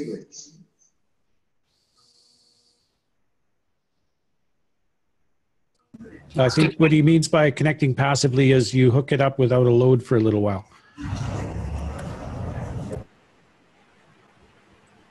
And Vivek has done that a couple of times. I've done that a few times. I didn't see any significant results, but a lot of the units that I'm working with have inherent flaws right from the start. So I'm not really expecting to have really good results right off the bat. I am building a couple of fresh ones with all of the latest information. So that'll be coming out shortly. But primarily I was working with flawed units to see if I could correct the flaws after the fact. Just in case there's issues with the factories, people make mistakes and well, it doesn't work. Well, here, just do this and that'll fix it. But we're not having a tremendous amount of success coming up with ways to correct that. Some of the flaws are, some of the flaws are just fatal and there's nothing you can do about it. From my own experimentation, what I've found is that where the wire, the bare copper wire connects to the nano coating, as long as the nano coating is not done properly, the pressure of the electric current that's introduced to that particular portion blows right through the nano coating. It creates the matter state connection and nothing's going to solve that. Yeah. At this point. Okay, so one of the things that I saw was if I don't see any nano coating, I'm generally not reading a field either. So that's why I was kind of interested. Like they seem to go kind of hand in hand. Yeah, if you're not excuse me, if you're not seeing a field but your load devices are functioning, then you have a matter state connection. You've actually it's the electricity is blown through your nano coating and it's welded the materials together. Exactly. And the only way to correct that is to take that connection apart, strip everything, clean it all off, re-nano coat, and put it back together again. Preferably in a different configuration than it was previously, because the previous configuration didn't work properly. Yeah, because the thing it goes through at a very specific place. It's right where the connections are. So if you were to take your resistance readings at other parts of the coil, you'll get a very good resistance reading. You're very high. But the moment you take it across the wires, that are connected to the coil themselves, that's when you start to see 1 ohm, 2 ohms. Yep. So when you're doing your resistance testing for continuity, test across the connections. Do I have one here that I can show? Yeah, I guess I can show it on this. So if you're going to do a resistance test it from this point to this point, so that you're testing through your connections. And also test from the input after the connection, input of your coil, to the output before the connection. So you're testing through your coil. And that way you can actually narrow down where the fault in the system is. Because it's usually, it's going to be 1 or 2 of the connections that are going to fail. And unless you can find which ones failed, there's no way to fix it. You have to rip the whole thing apart and rebuild it. The new old connections, which is what Dave is using, is a butt connection. The wires just butt together with a coil wrapped around it. Like showed him earlier, looking like that. They appear to be the most effective and the simplest way we can do this right now. Until somebody comes up with something better. The twisted connections that we commonly see don't work very well. They're very, very fussy. These type of connections do work really well, but you have to build your entire system and then nano coat it and never adjust it after that, because these will screw up your nano coating. But the butt connectors appear to be easy. You can slip them together. You can slip them apart without doing significant damage. Dave, can you hold up the butt connector one more time and just talk a minute? Okay. Essentially, you make a, let's get this off of here. I made them too well. You make a little tiny coil. This is out of computer network cable that I make these little coils out of. And they are the same size as the wire. And you just slide one end onto the wire, about halfway in, and you slide the other piece of wire in the other end. Just like a standard electrical butt connector. And that's how this is all connected together here. Yeah, we used over 150 to make the health unit. And we joined all the cannons up with it. We joined all the back caps because they give off just less than a volt each. And there's 10 of them on our health machine. So you get about 7.5 volts to start the magnetical side of the health unit that Brett built. And then you start adding the cannons to parts of the bodywear, or you can put patches on and then put it into the salt bucket. And of course what you're getting then is a magnetical energy going through your body, reading your DNA, and then the gravitational removing the DNA, anything that shouldn't be in the DNA, and putting it into the salt bucket. So 125 I think there was on the health unit. So they're a pretty important aspect, because if we made 30 Carmagrabs, and that's 90 right there. So I mean, if you've got 125 connections in your system and each connection has a 5% loss, your system doesn't work. It's just that simple. So the connections are very, very important in these systems, and finding just the right way to do it. This may not be just the right way to do it, but this is so far from what we've seen, this is the most reliable and simplest and least problematic way to connect these coils together. Just to emphasize for Carrie, so Carrie, when you make those, you can use the wire as the mandrel. Now the problem with that is the wire starts to bend. So it's very fiddly and really kind of annoying. You know, you can probably use it 3 times, and after that you kind of have to make a new mandrel. But there is another thing that we found, which is the welding rods. We found really tiny welding rods and also nails. There's nails that you can buy. You just have to match them to the size of the wire that you're using, whether it's 14 gauge, 16 gauge, or whatever. So, yeah. 14 gauge wire is pretty much 1/16 of an inch, 0.065 inches.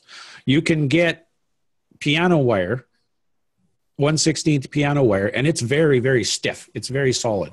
And a piece of piano wire 3-4 inches long, you could put that in a drill and wind coils all day long, and it'll never bend on you. You can get 1/16 welding rod, nails, but you're gonna need a tool like this to actually get the right size nails, because they're, if you're out 5/1000ths of an inch thickness of your hair, your connections just fall apart. So it's important to get the right size. And I find that 1/16 piano wire with 14 gauge copper works beautifully. And then I can wind with network cable, 22 gauge hookup wire. I can wind with just about any kind of wire I want on this connection and have a nice fitting connection. Do you know what 16 gauge would be, Casey? Say that again? 16 gauge, do you know what that would be? I can tell you in about 20 seconds. I use the actual copper that I'm going to be using for the machine, and do about 15, and then cut a new piece of copper and put that back in the drill, because they do break. But that's if you're going to be mass producing. And I just get over to one of the young lads here and I say, make 125 of those. And then he'll just rattle off 125 of them. They all work very, very nicely. So, simplicity is the way, isn't it? Okay, 16 gauge wire is 0.0598 nominal. It's 0.06 would be your base size. I would work around that because, 2/10. I'm not going to worry about 2/10. You're not even going to be able to measure that. So. Stefan is back and he's ready to field our questions.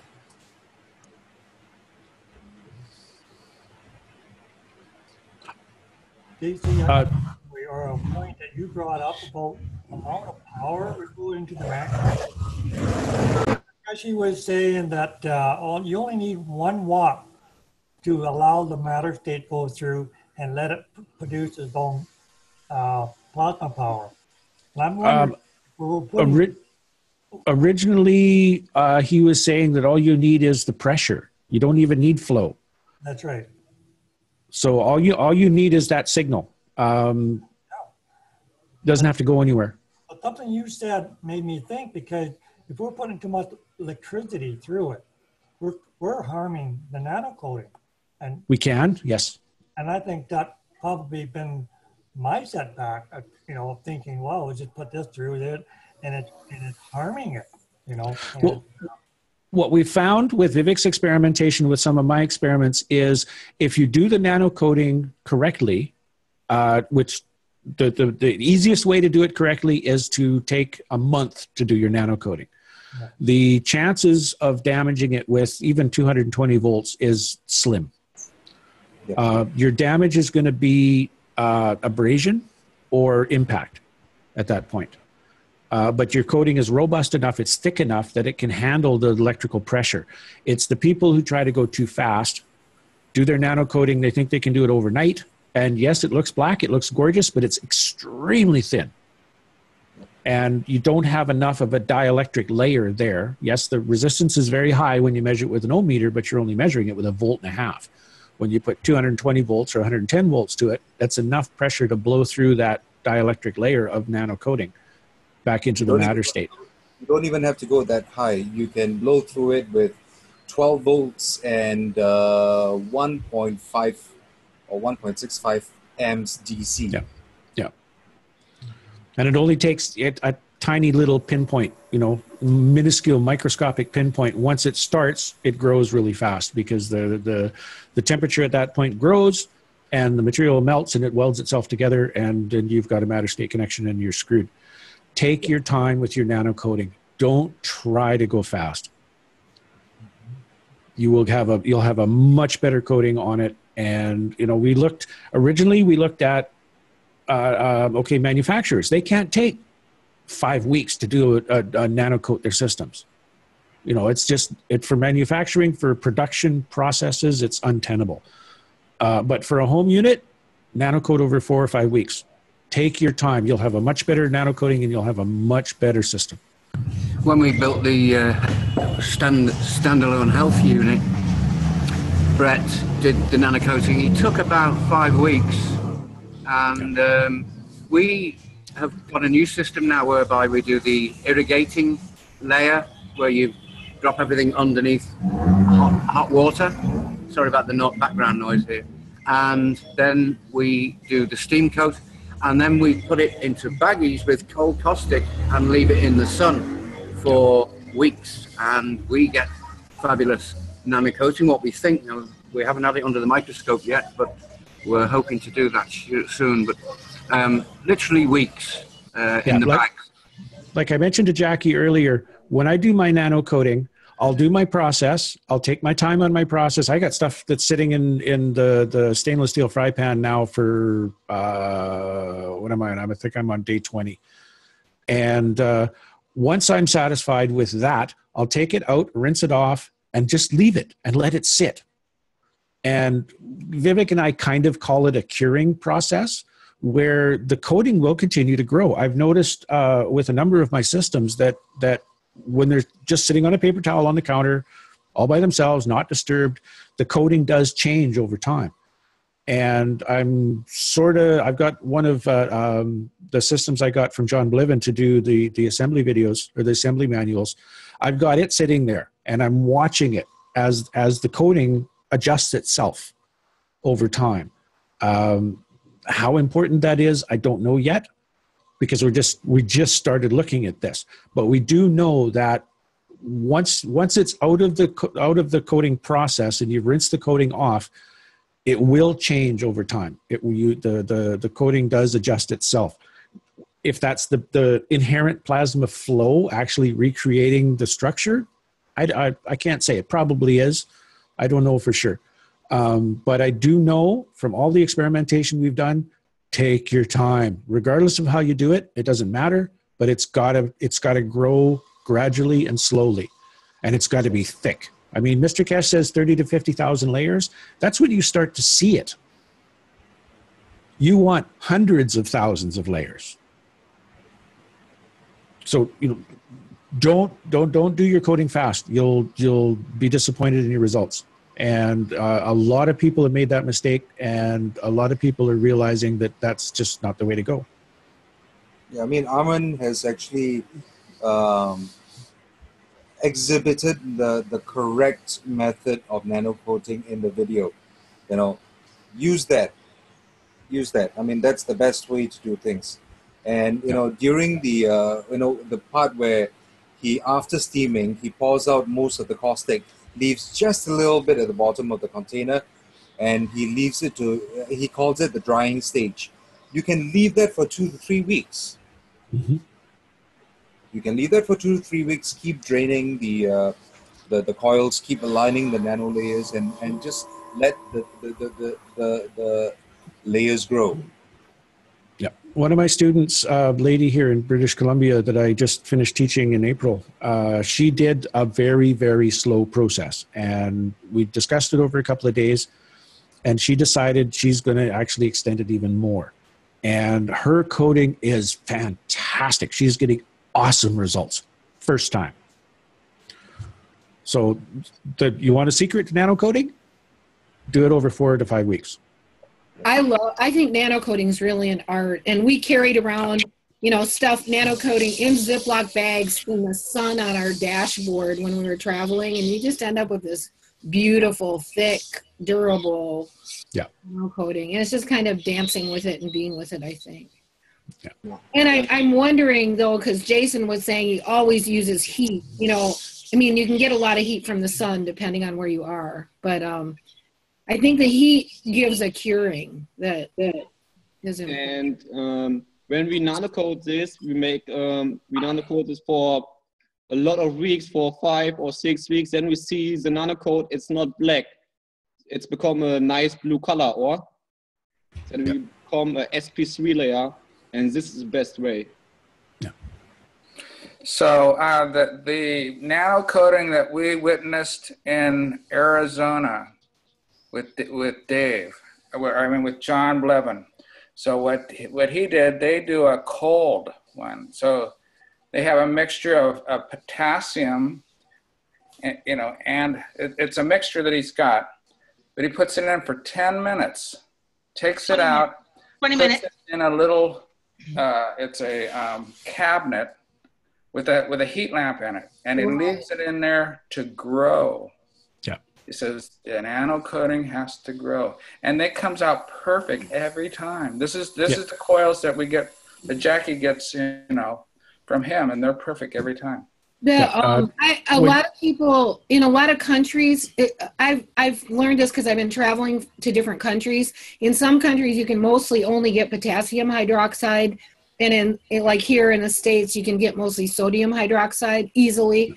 But I think a lot of the guys like Douglas like to mix them. I heard that a long time ago in some of the teachings.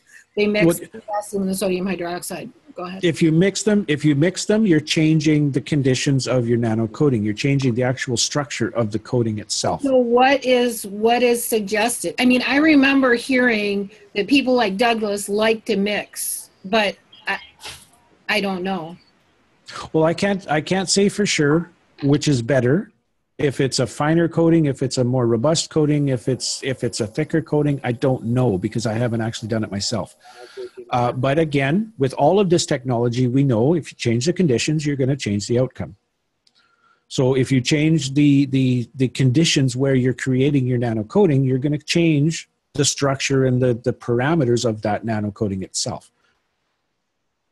When we look on the 100 knowledge seeker workshop on the end, Dr. Klaus Briller, he asked Mr. Keshe what is the best way for nano coating, because he makes the nano coating with fire. And in this part, Mr. Keshe said the best way to nano coat is put the coils in a really hot caustic.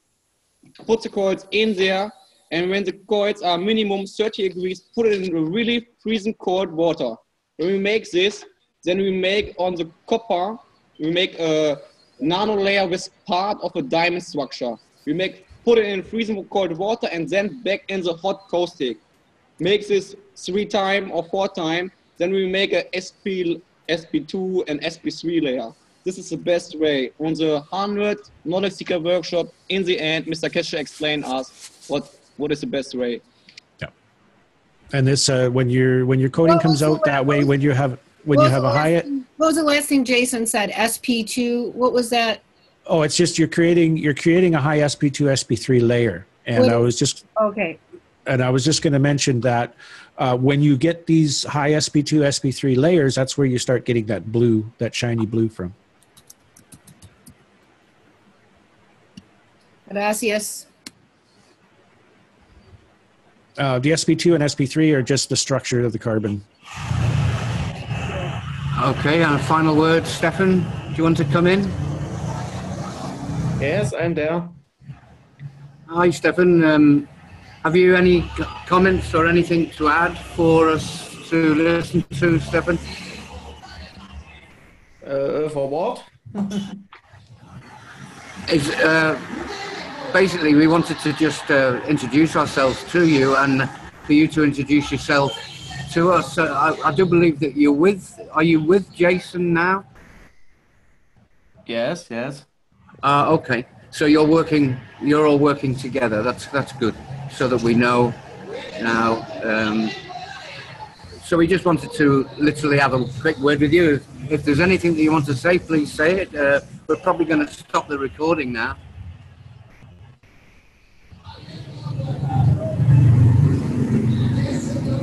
No. Oops, sorry, Dave. It was too noisy. Sorry. Well, what do you think, John? Should we call it a day? Yeah, I think we're done. We got lots of stuff to think about. I'll send me the drawing. Send me the information you got. I'll see if I can compile it into something that's a little clearer. I wanted to add something. Go ahead, Farhad. Yes, thank you. Make sure that you not fix your head in nano coating before you not understand what in plasma business happens, because every nano coating working, we're talking about bad flow, good flow. The passively connection wakes up the 100% plasma flow. You can make in and out both passive or in passive out active. There are different flow. Make sure for electricity you connect via capacitors to your start again, that you have a circle of feedback the system. As Mr. Kesher many times very happily explained us in Luma University, I think 2 years ago. You make a circle in your circle.